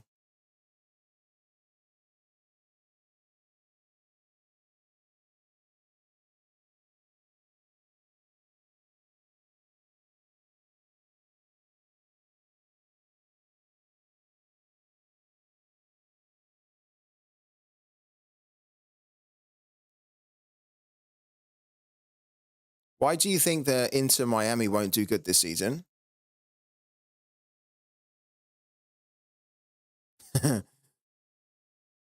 Yeah, I think Taylor's sticking around still. Yeah, I don't know how much he is, but he'd probably be worth picking up because he's a good player. Oh, what's happened here?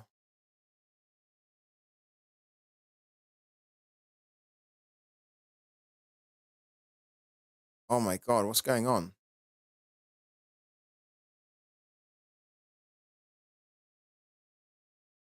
Okay,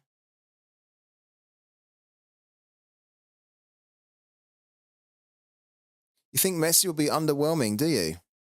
I don't think so at all. I think Messi's still going to be fire this season. Their defense is not that good, and I'm not a fan of Calendar in goal.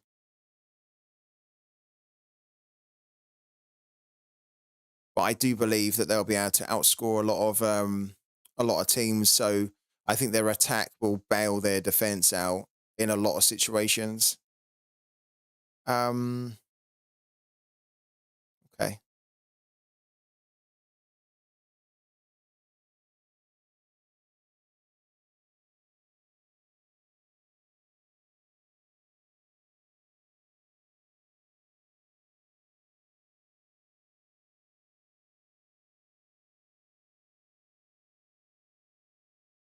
he's almost £7 now, is he? He was really expensive at one point. I think he was like £20 or £30. Robert Taylor in the limited when he started to smash it last season after Messi joined the club. His rare was really cheap at one point, and I nearly bought his rare. I kind of regret that I didn't buy it.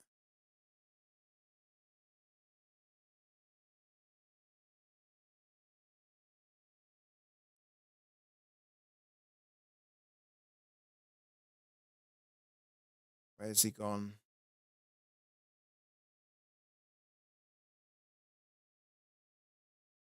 Okay, I just wanted to check on Bocat there.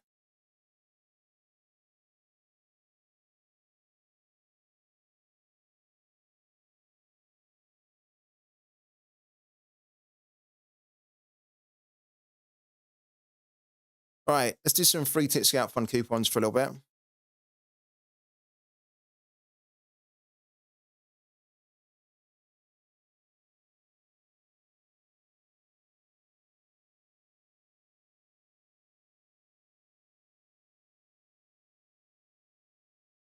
Let's head over to Pooky as well.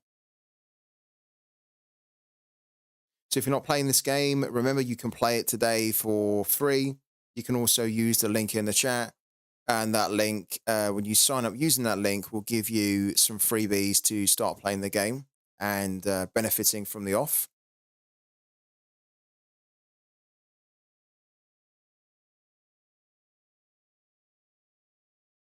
We can only change 3 predictions.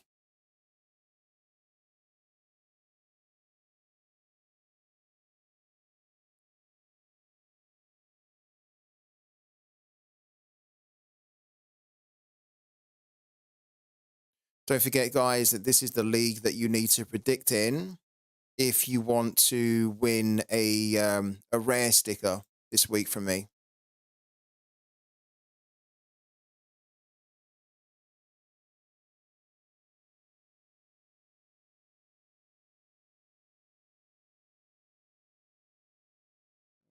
Wow, that's gone up quite a lot. To the Minnesota game.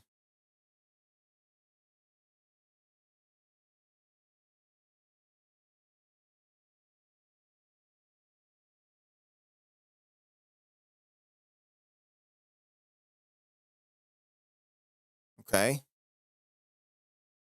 let's update that one.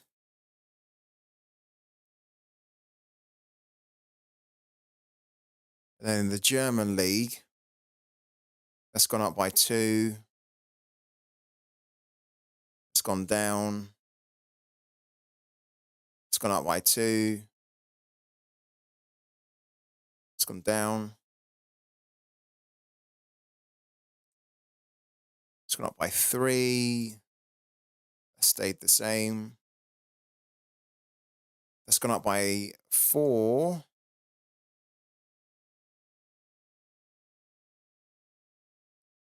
That's gone up by 3.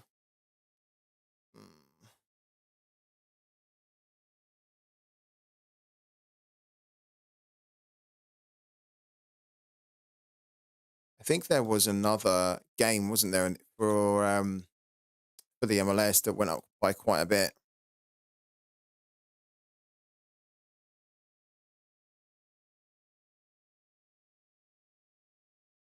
One.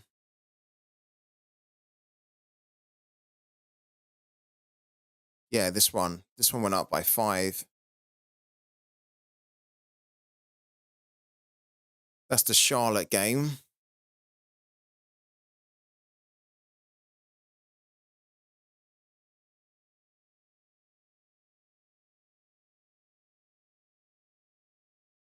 Mark Gork, what's your strategy on Pooky this weekend, man? Because we know that you love a simple strategy on Pooky. Simple but successful. So what's your strategy this weekend and what leagues are you doing?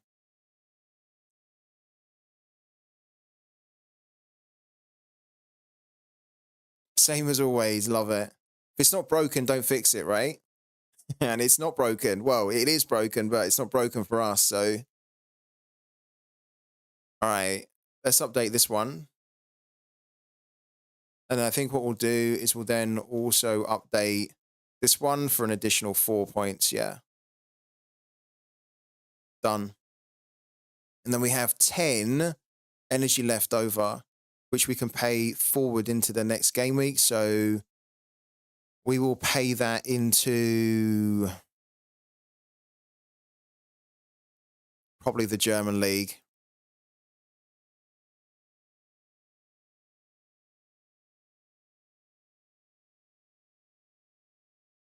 Yeah, let's pay it forward into the German league. 2-1 and 1-2 all over the place. Just bought some 1-2 stickers as well. So you're primed to clean up then. What leagues are you doing the 2-1 and the 1-2 in? Surely one of them's got to be the USA League, no?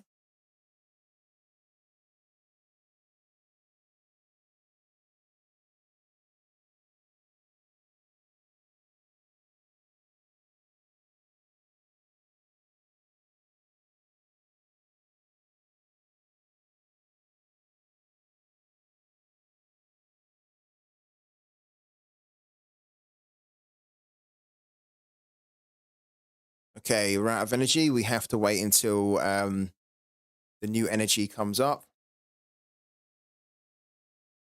Not playing the USA is just way too many matches. There are a lot, aren't there? Yeah, 15. I think it's actually the league now that requires the most amount of energy to spend. It used to be Argentina, didn't it?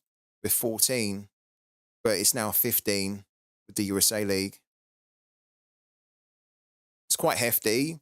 A lot of people won't be able to do it, especially if they're new to Pookie, because they'll only have 100 and it will cost them 150. It's another reason, I think, why they are looking at making it easier to get the energy up from 100. Because imagine some of the guys that start today, they might want to compete in this, but it's going to take them probably a while to get the additional 50 energy. They'd have to buy quite a few more Pookie balls. They'd have to level them up quite high as well. Stickers, there's just kind of a lot that they have to do to get the additional 50. Of course, they could just buy the 50 as well, but they don't really want to buy 50. How much would 50 cost, actually? God, look at that. Buying 50 energy would cost $178. This is why you don't really want to be buying energy separately. You want to be getting the energy as an additional benefit from just buying more Pokeballs or leveling up your Pokeballs, right? Don't really want to be doing this. Even just buying one is about $3.50. That's expensive. Yeah, it is expensive to do it this way. You don't really want to be doing it. Thank you also to wow, I don't know how to say your name there, but Baldski. Bezenbaldski, thank you for the follow. Welcome into the channel.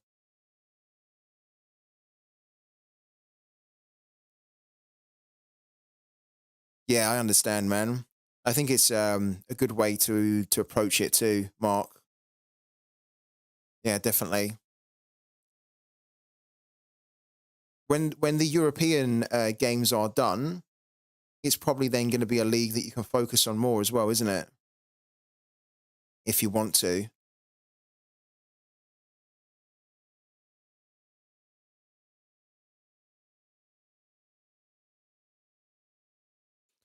Some guys in the chat mentioned it, FIFA, yeah, that the 2 games in Spain got cancelled. I can see Sopsy said that, yeah, Valencia have asked for Saturday's Liga game against Granada to be postponed as well.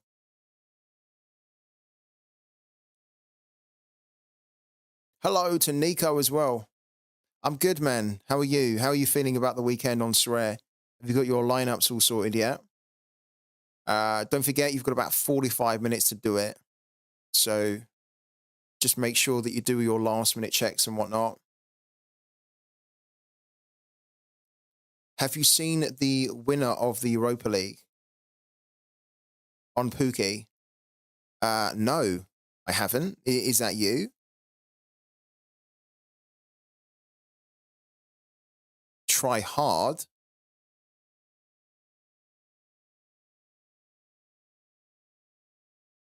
With 5,806. Damn.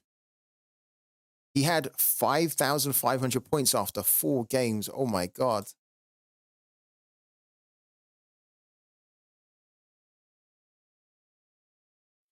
One of the things I wish that you could do is that once a league is completed, so you can see the Europa League is completed, I wish in Pookie you would be able to see the predictions that they've done. Because like this is done now. You know, you can't change this. It's already finished. But it would have been really cool. And I think it would be really interesting for users to be able to see what they done, what predictions they done, without it hurting the game. He predicts 3-2 in all games. So he's using our strategy. Love it. Yeah. Yeah. He's using our strategy. Love it. It's good that it paid off for him so well. This is why I often do 3-2 now. I mean, you just saw me. I just paid 10 energy forward into the German league for next week. And immediately the score I done was 3-2. It just seems to be a very good point. Like it's a scoreline that can realistically happen especially in the German league, right? This is not a score that's like out of the realms of possibility. And you get a hell of a lot of points for a 3-2 as well. When you consider the points you get for a 3-2 versus, for example, a 2-1, there's a big difference there, right? It's like half. 262 for a 2-1 versus 570 for a 3-2. And then the 4-3 is only, look, an additional 4 points, right? That's why, in many ways, it's not even worth doing the 4-3. It's just worth doing 3-2s most of the time. Well, it's an additional 6 points, isn't it? But this has a much more realistic chance of happening, of course, than the 4-3. And then the 2-1, of course, is quite popular, but you might as well just go for the 3-2 because that's, you know, that's equally just as achievable, but you get just tons more points for it. But this is a big thing that I want to remind everyone about is that Pookie, in no uncertain, they haven't told us directly, but Pookie have basically said in no uncertain terms, right? When we've read between the lines that it's not really going to be that possible. Well, it is going to be probably possible, but it's just not going to be as realistic to do what we're doing here. Like putting 3-2 in for every single game and then still winning a load of money. So if you've been following Pookie, if you've been following the stuff we do on Pookie on the streams, right? You've been listening to everything we talk about on Pookie, you absolutely need to listen to this now. Take advantage of the current format in Pookie. because they are going to change it. And when they change it, you probably will not be able to get away with doing this every week and winning a ton of money. Okay. So you can do it now. And it's been a strategy that myself, Mark Gork, loads of managers that follow this channel have been doing. And they have been winning a ton of money every single week for like 1 minute of their time. It's like printing money, but you need to take advantage of it now and try and maximize it, because you're probably not going to be able to do that for much longer. So really take advantage of it. And again, if you're not playing Sorare, if you're not playing Pooky, get involved today so that you can do a strategy like this. It doesn't have to be 3-2. It doesn't have to be you do the same score for every game, right? But the point we're making here is that at the moment, the game massively rewards predictors or players like you that don't necessarily need to put any skill or knowledge into their predictions. They can do it in 1 minute. They can end up winning tons of money, if not more money, than others out there that are trying to use their skill, use their knowledge to try and get a load of accurate scores, okay? When you do 3-2 for every single game, you're obviously not trying to get every game exactly right, are you? You know, you're just literally spreading the net and saying, I hope that we can get a couple of 3-2s here. Because look, if we can, we're going to be laughing. We need a couple of 3-2s here, and we're on our way to winning a bunch of money.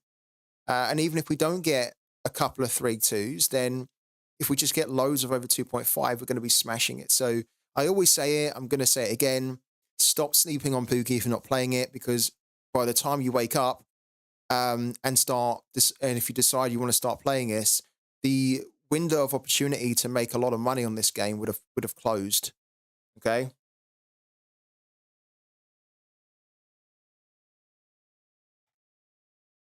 It's a fun game as well. I like it, but it's just very rewarding.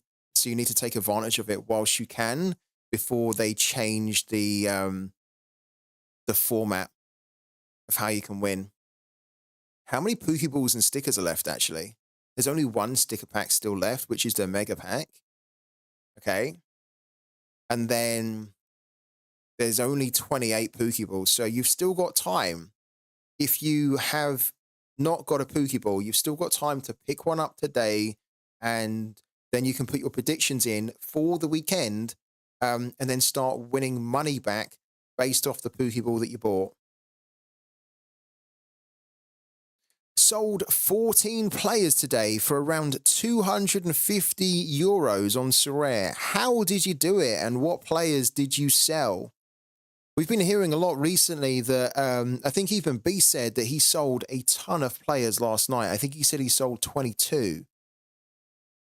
Yeah, and he said also MLS players. So it sounds like everyone's trying to buy the MLS players whilst they're cheap now before the new MLS cards are released. And then what will happen is that the prices of all those MLS cards will, generally speaking, go up. Because even the old classic cards will rise in value a little bit because the floor of the actual card will rise.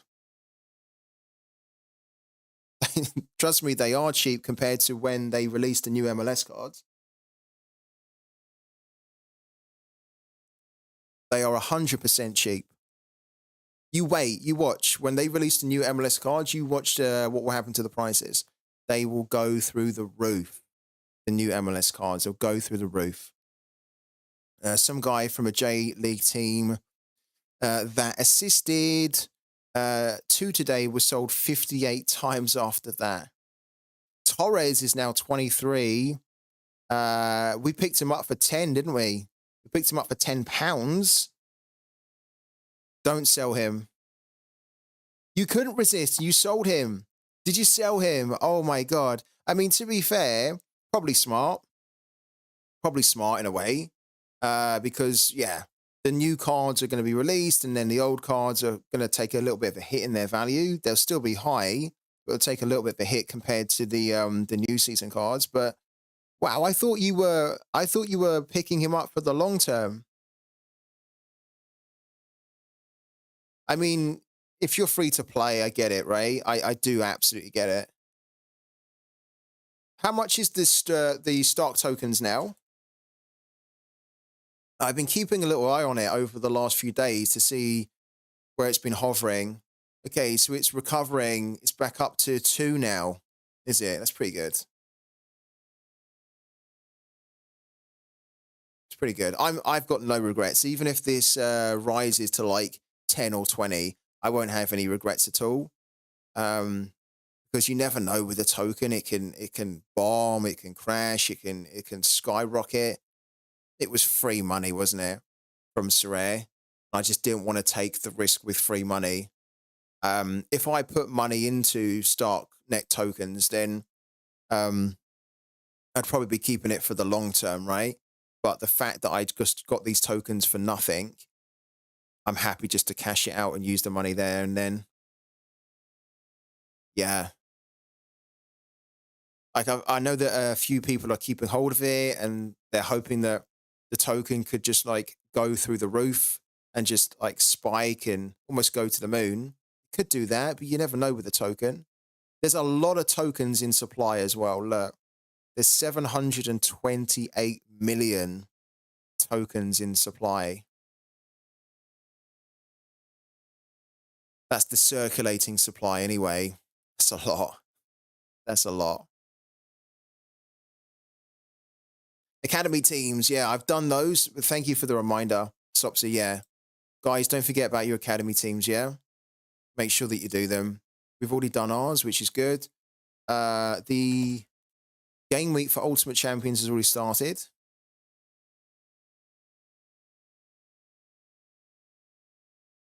So we're hoping that this team here, which is the red team, look, all of them are red apart from the goalkeeper.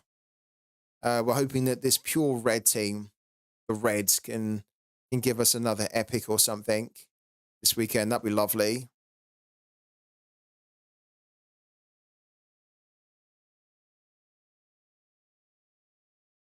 We don't need to line up build for this right now. I'll do this later. Yeah, I think Sorare Mega has died. Yeah, I haven't even logged on to Sorare Mega. I've kind of completely forgot about it. I mean, the last time I was trying to enter lineups for it, yeah, it's just dead, isn't it? Yeah, look.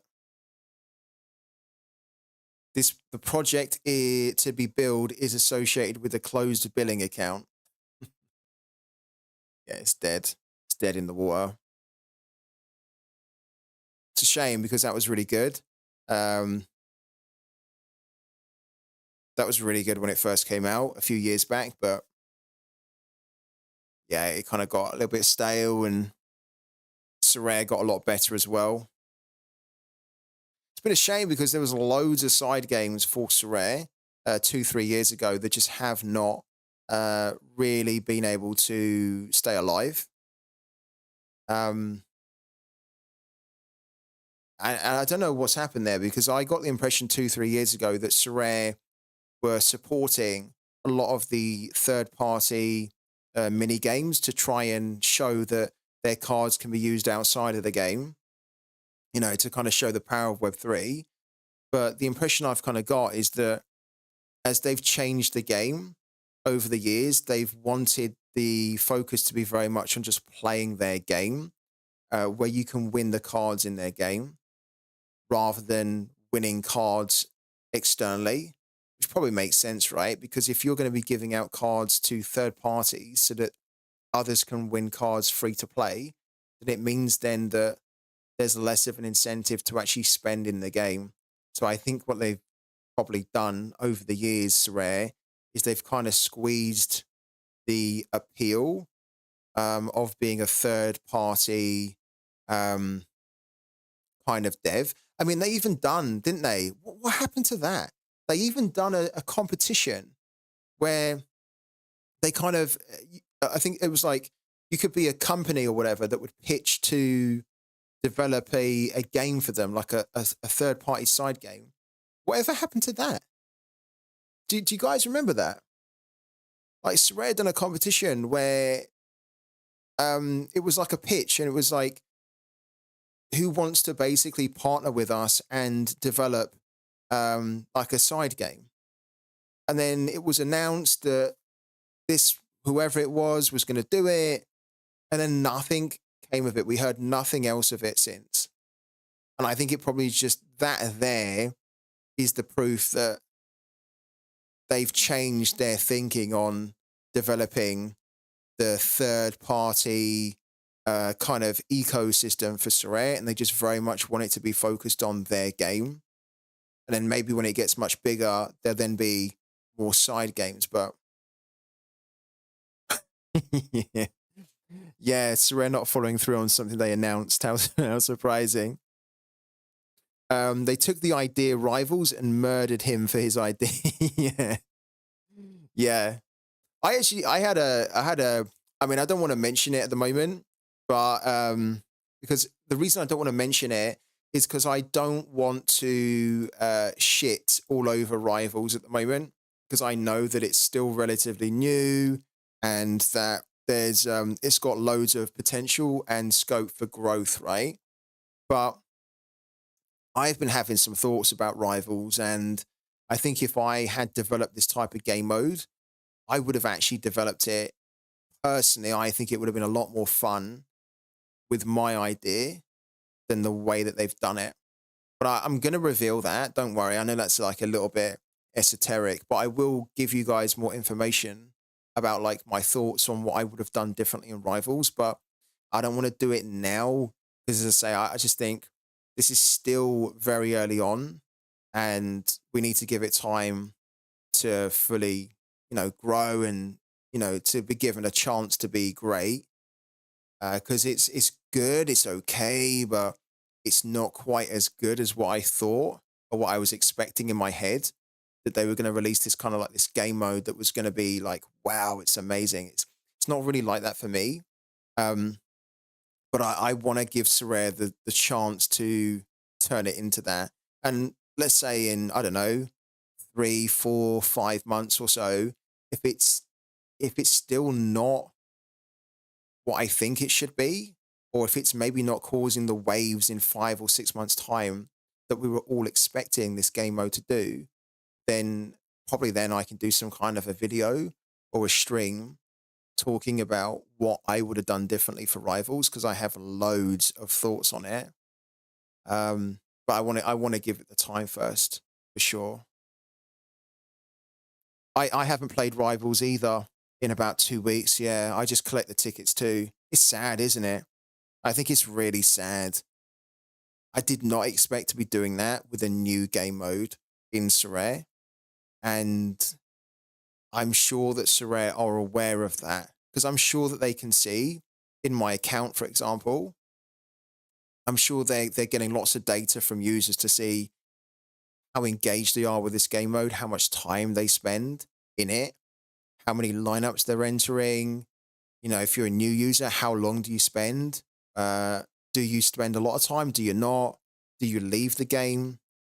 And I think they're also getting a lot of data on who's actively playing it, who's not, and then who's just basically doing this here, where they're stockpiling the tickets. And I'm sure that there are lots of other managers that are doing the same as me in Twitch gaming. I just don't see, unfortunately, it's not pulled me in to play this game. I'm not interested in playing it. The game has failed to make me feel like I'm missing out, you know? Like the game should be making me feel like, okay, I need to play it because I don't want to miss out here. And it just hasn't. I'm just looking at the game and I'm like, I'm not missing out on anything. Not really. I'm not missing out really on any rewards. I'm not really missing out on any fun. Um, and I want Sorare to be that type of game mode where I can't wait to log in and play it. And I'm thinking about it when I'm not playing it. But it's just not that for me. And I personally don't see how they can make it like that in the current format. I feel like it would need a massive overhaul to the core mechanics of the gameplay. It almost need to create a completely different game mode from scratch, which works completely different to this, in order for me to be really interested in it. But again, I don't want to really shit on it. I just want Rivals to be the game mode that we were all hoping it would be. And at the moment, it really isn't, unfortunately. I don't think it is anyway. I think if you're new to the game, you're probably going to be really enjoying Rivals, though. And I definitely want to talk to some new managers that have just signed up to Sorare or didn't know about Sorare, have just joined and they're getting stuck into Rivals like there's no tomorrow. Like, that would be amazing to hear from those people. So if you're one of them, then please let us know in the chat. Because it's very easy as an existing manager to talk to other existing managers in the channel and to get, share opinions about it. Whereas actually, this is a game mode that Sorare are really relying on to try and onboard new managers into the game. So in many ways, it probably doesn't matter too much what we think as existing managers, even though it kind of does, but it doesn't matter as much as what the opinion of a new user matters, because they really want this to be new users are attracted to it. They come in, they play it, they love it, they stick around, they start spending money, and then they go and tell everyone about it, and then rinse and repeat, right? Times a million. So if you're one of those new managers, then yeah, feel free to let us know what you think about Rivals. Saw on X yesterday that they updated the rewards. The minimum you get is now 3 arena tickets, and the cards are a bigger percentage. Not sure if it's true. It is true, yeah. So they have improved this here. Yeah, they've improved it. So the minimum you can win is 3. I already talked about this yesterday. I personally don't. This is an improvement. I just don't think that this is that great still, if I'm honest with you. Getting an improvement on the cards you can win is great, but that's not really the issue. That wasn't really the problem, you know? Like, when I kind of raised the issue with Sorare, I raised it almost saying, like, this is fine. You can put whatever percentages you want, even low percentages for the cards here. I don't think anyone's really too bothered about the percentages in the first place about the cards. If it was, 3.7% or whatever it was to win a tier 5, I didn't really hear many people complaining about that. You know, it is what it is here, and people know that it's like a bonus if you get it. And it's just nice to have some kind of a chance that you could win big in here, right? But I really didn't expect them to increase the chances of the cards, and I didn't really think that that was necessary. What we really kind of wanted was, and what I kind of wanted was for there to be a chance for you to win big with the arena tickets. So maybe you could win 10 or 15, like what we had before. Because then if you could win really big, that's going to feel like, oh, great, I can now go and play loads of arena matches, and then I have more chances then to win more reward boxes, so I can play more and hopefully win more. But I don't know. For me personally, it's nice that they've improved it, and I think some of you guys probably like have no issue with this at all, which is great. But as a lifelong gamer, this still doesn't really appeal to me much at all. I just don't think that this is that great. That I could play 3 just to win 3, and then I win 3 arena tickets that allows me to play another 3, and then most likely I'm going to win another 3. It just seems like it seems like a weird black hole loop where you're doing something just to get enough to do what you just done before, and then you're going in a loop, you know, but you're not really any better off. Because yeah, most of the time people are just going to be doing that, winning the 3. So yeah, bizarre. I don't think it's that great still, but they have improved it. Well, my mate who has no Sorare cards and has never played SO5 has set his Rivals lineup for this evening, and apparently he's always playing it. That's cool. That's what we want to hear, the Don. I love to hear that. I hope that there are more people out there that are new to the game and are just loving Rivals and cannot get enough of it. I really hope that is the case, you know? I really do.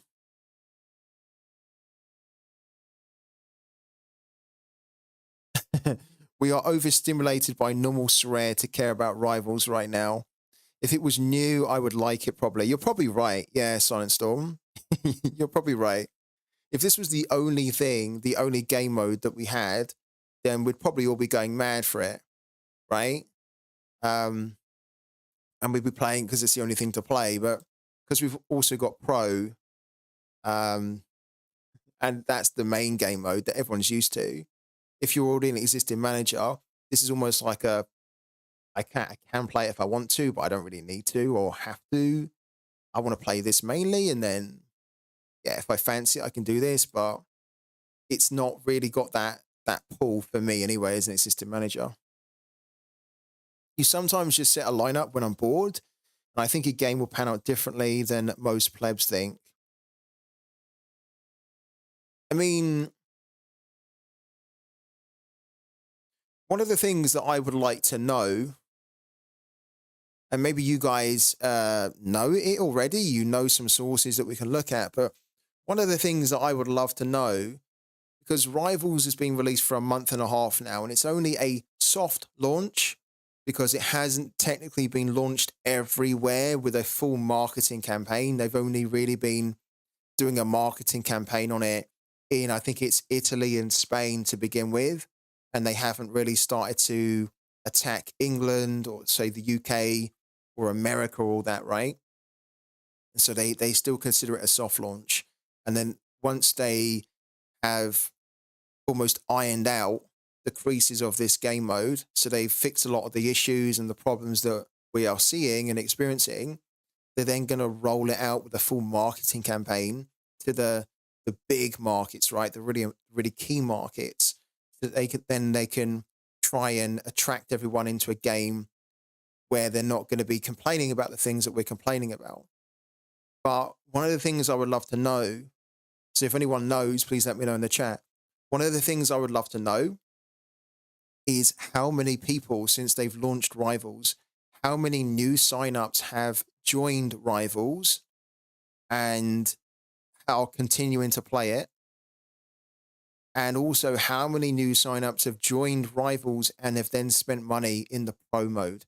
Those are kind of like the two key questions that I would love to know some answers on or get some insight in. Because if those two areas are not really working, then it's going to be a problem for the game mode in general, unless they address the problems, right? Because they need it to be a game mode where people want to come in and play it and that they want to play it non-stop, right? And then they also need it to be a game mode where they come in, they play it, and then they like it so much that then they decide, you know what, I want to check out this pro mode because this actually seems like a fully fledged mode and there's loads of prizes in here. There's not quite the rewards in here yet, but look, there's $135,000 worth of cash and there's loads of really cool cars I can win. So maybe I'm going to spend a little bit of money in pro now that I've got a taste for Rivals. I would love to know that. If anybody knows any sources we can check to get that information, great. That's the sort of thing, to be honest with you, that I would love Sorare to start being a bit more transparent on, where they maybe do like some articles or some update articles, right, around this is how the metrics have been for, you know, Rivals, or if they ever add new things into the game, they can kind of share how successful it's been against their expectations, or some of the things that they're looking to do to maybe try and improve certain areas. I think stuff like that would be great. We're probably never ever going to get it because Sorare, I don't think, would want to share that information.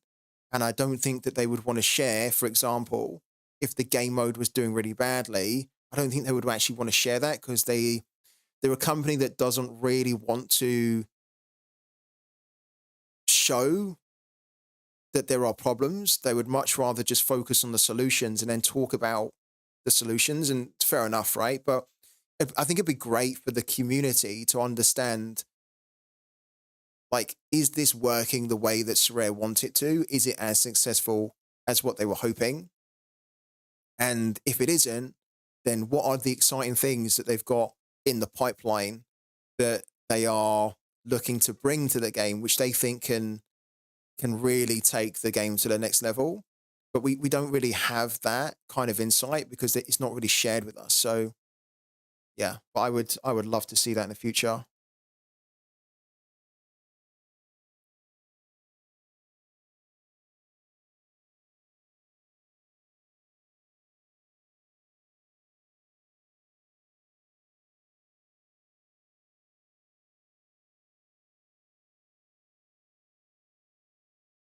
I don't understand how I'm rank 490 playing people who are a similar rank, but I get the same rewards as someone who has no rank.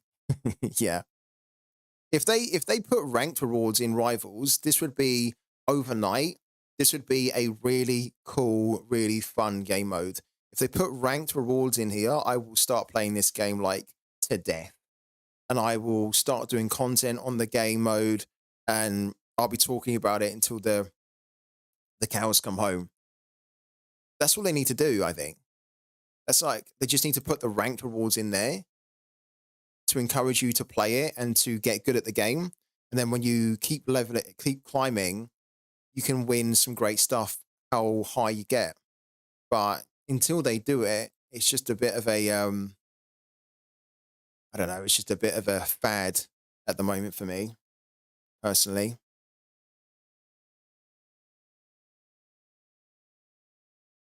All right, let's take another quick break here. We'll be back in 2 minutes, guys.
So I've gone up in the world after entering 240 last weekend and winning. I've now entered 220 and 270. Good luck to you, Bouncing Betty. You've got about 10 minutes until the game week starts. So, yeah, best of luck. Please let us know how you get on this weekend.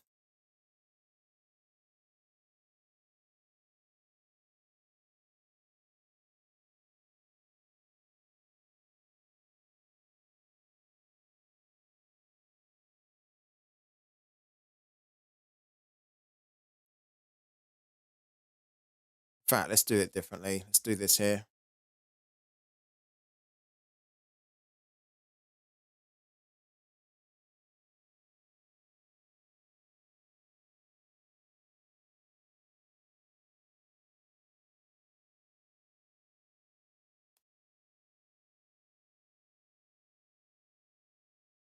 Okay.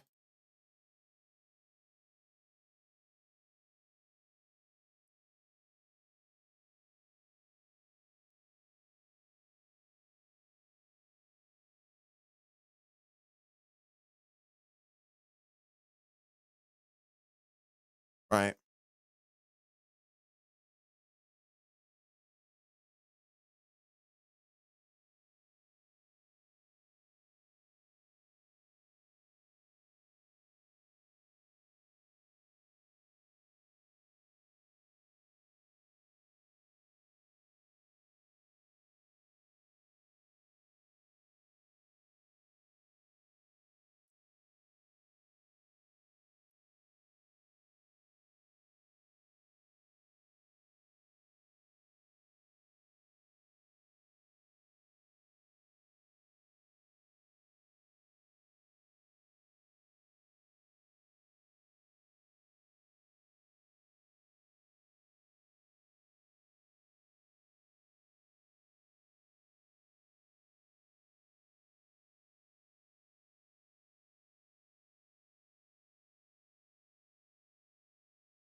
Hmm.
Who have you got? Bolts.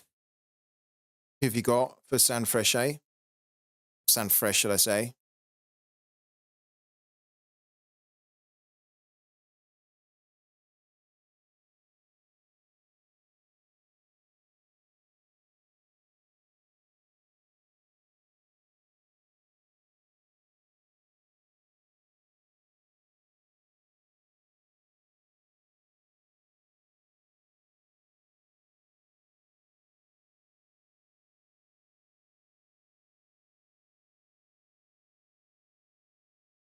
Shiatani's really good, isn't he? Really good. I mean, those three are all decent, but Shiatani's next level.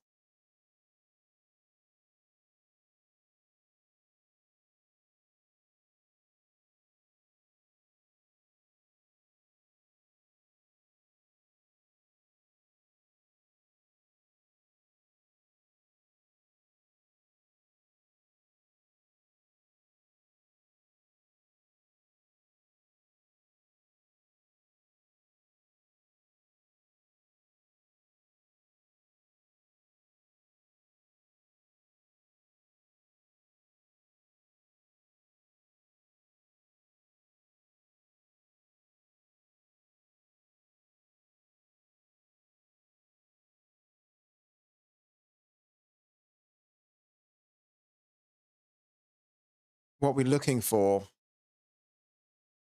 we're looking for a cheap player that we can maybe bring in, a rare player, to help us for game week 454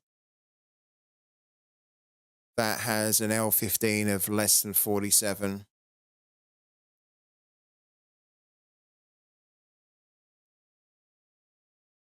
Yeah, I think so. I think they will, yeah. I think they will beat them. Will Trap. I feel like anyone with the name Trap needs to be avoided.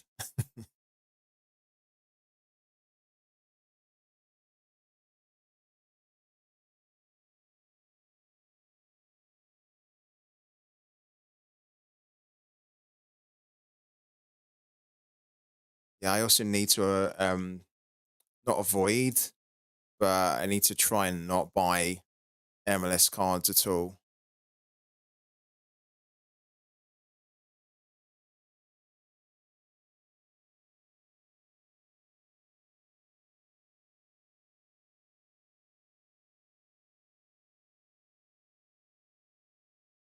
Could get Gorian. It's potentially what we do.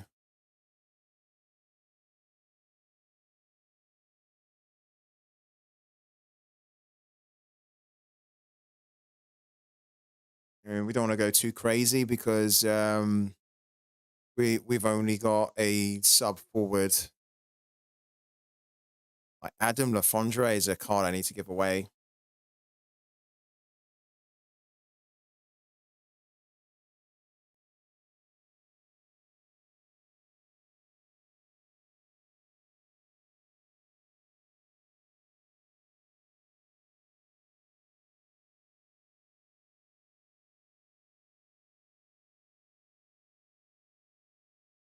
Can't believe Morales is like £8 now. It's unbelievable. I think if you don't have a rare Leonardo Morales, and this is the perfect time to get him, he's £8. He's not going to be £8 for much longer. He will shoot up again.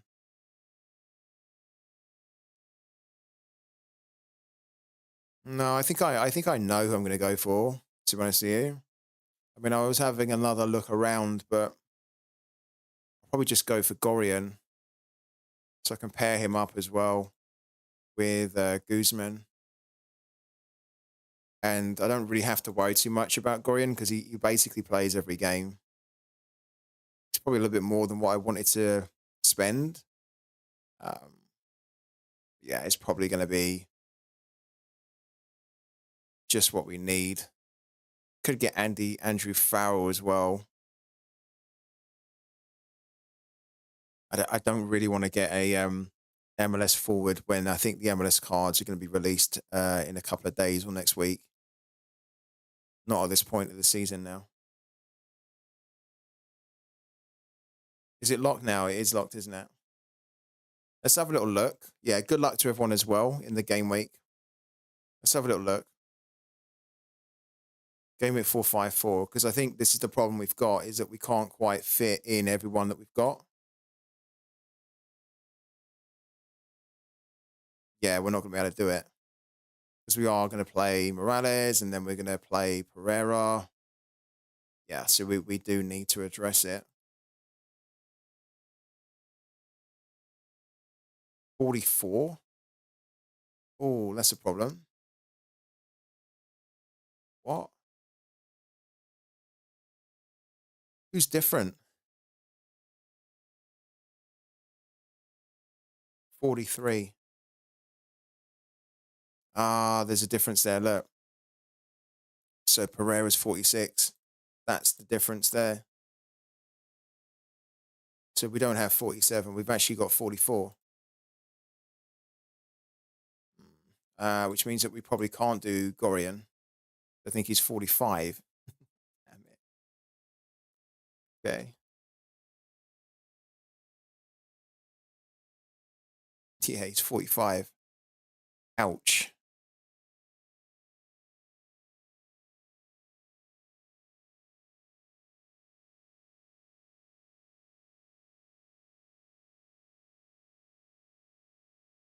Then we can probably do Farrell.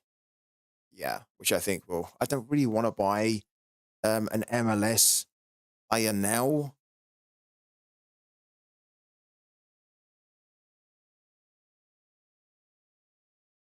But I think that's probably the player that I am going to buy.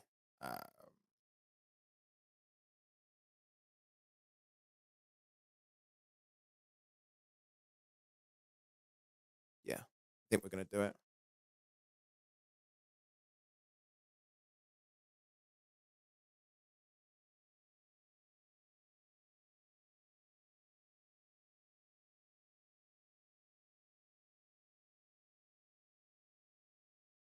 See, this is kind of.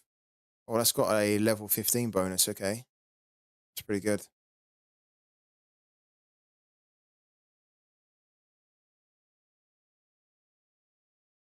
Cool.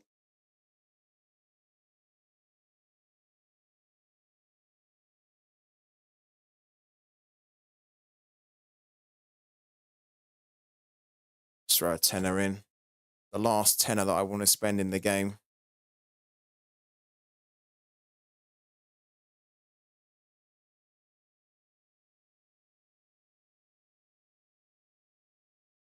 Done.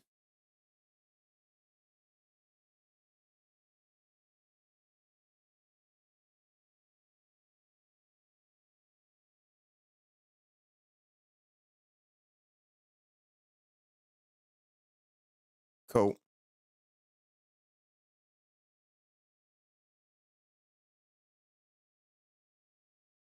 There he is, Andrew Farrell. Great. So we are already good, technically, to go for Cap 220 in the midweek. We've got £4.86. I don't think we can get another forward. Yeah, I probably will say that on Monday. No, that's really got to be it. I can't be spending any more money. Says that now, but that really has to be it. I've got a little bit of money in here. What I don't think we can find anyone, but I'm just going to look at it now. I wouldn't mind seeing if there's maybe an additional forward, because we've got Frank Bolly, who I've wanted to have for a while anyway.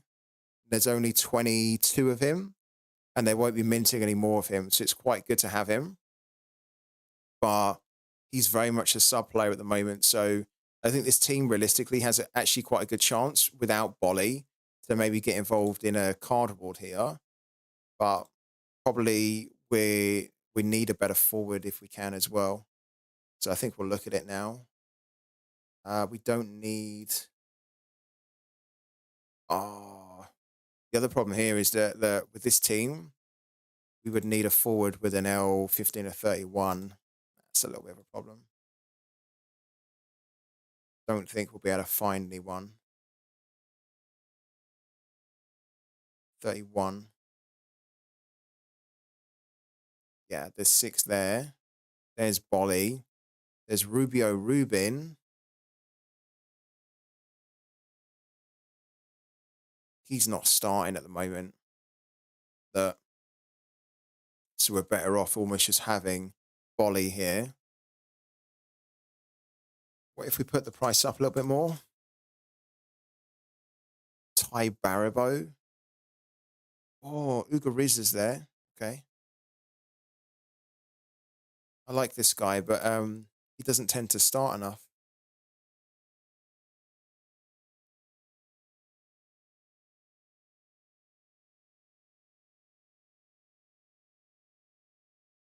Ty Baribo I like too, but Baribo's not really playing, is he? I don't think he is going to play. He shouldn't have moved to Philadelphia. It's a weird move for him. So yeah, I think actually that's probably what we can do. I'm not spending. We could look at 40 and below just to kind of get a look. There's not a great deal of good quality forwards that have an L15 or 31 and below.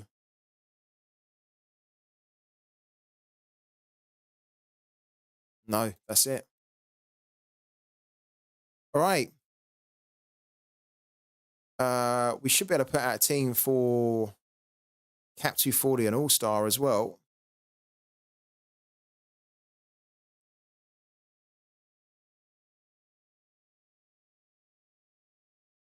Or not, because we're using Guzman. Yeah, we're using Guzman. So we could probably do a team for Cap 220. Yeah, like for example, we have Andre Blake there, who had a shocker in the last game, but should do a lot better now. So we could put Andre Blake in here. And then we can just deck it out with Morales again.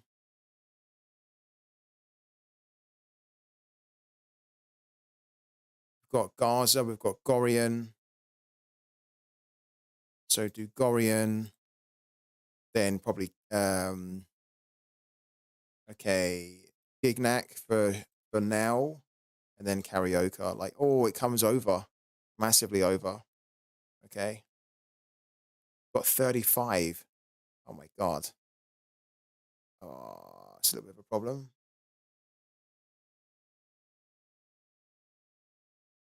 Okay, there we go. Quinone's in there. Cool. So I think that's probably the only teams that we can do next week is a Cap 220 limited like that, where we take advantage of our Tigres stack here that we've just bought, our Tigres collection. Andre Blake in goal, Morales in defense, and then we then compete in Cap 220 rare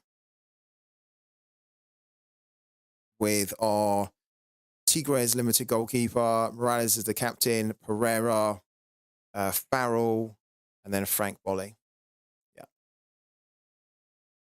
All right. I think that's it for today, guys. We won't be doing a stream this evening. So, yeah, feel free to chill this evening and enjoy yourselves. And then we will be back again on Sunday. So we'll do a watch along on Sunday. We tried to do it last week. It ended in disaster because my computer was just all playing up. We'll do a watch along this Sunday. So thank you so much, guys, for all your support today. Thank you for jumping in. Good luck with your teams. Let me know how you get on. And I'll catch you all on Sunday.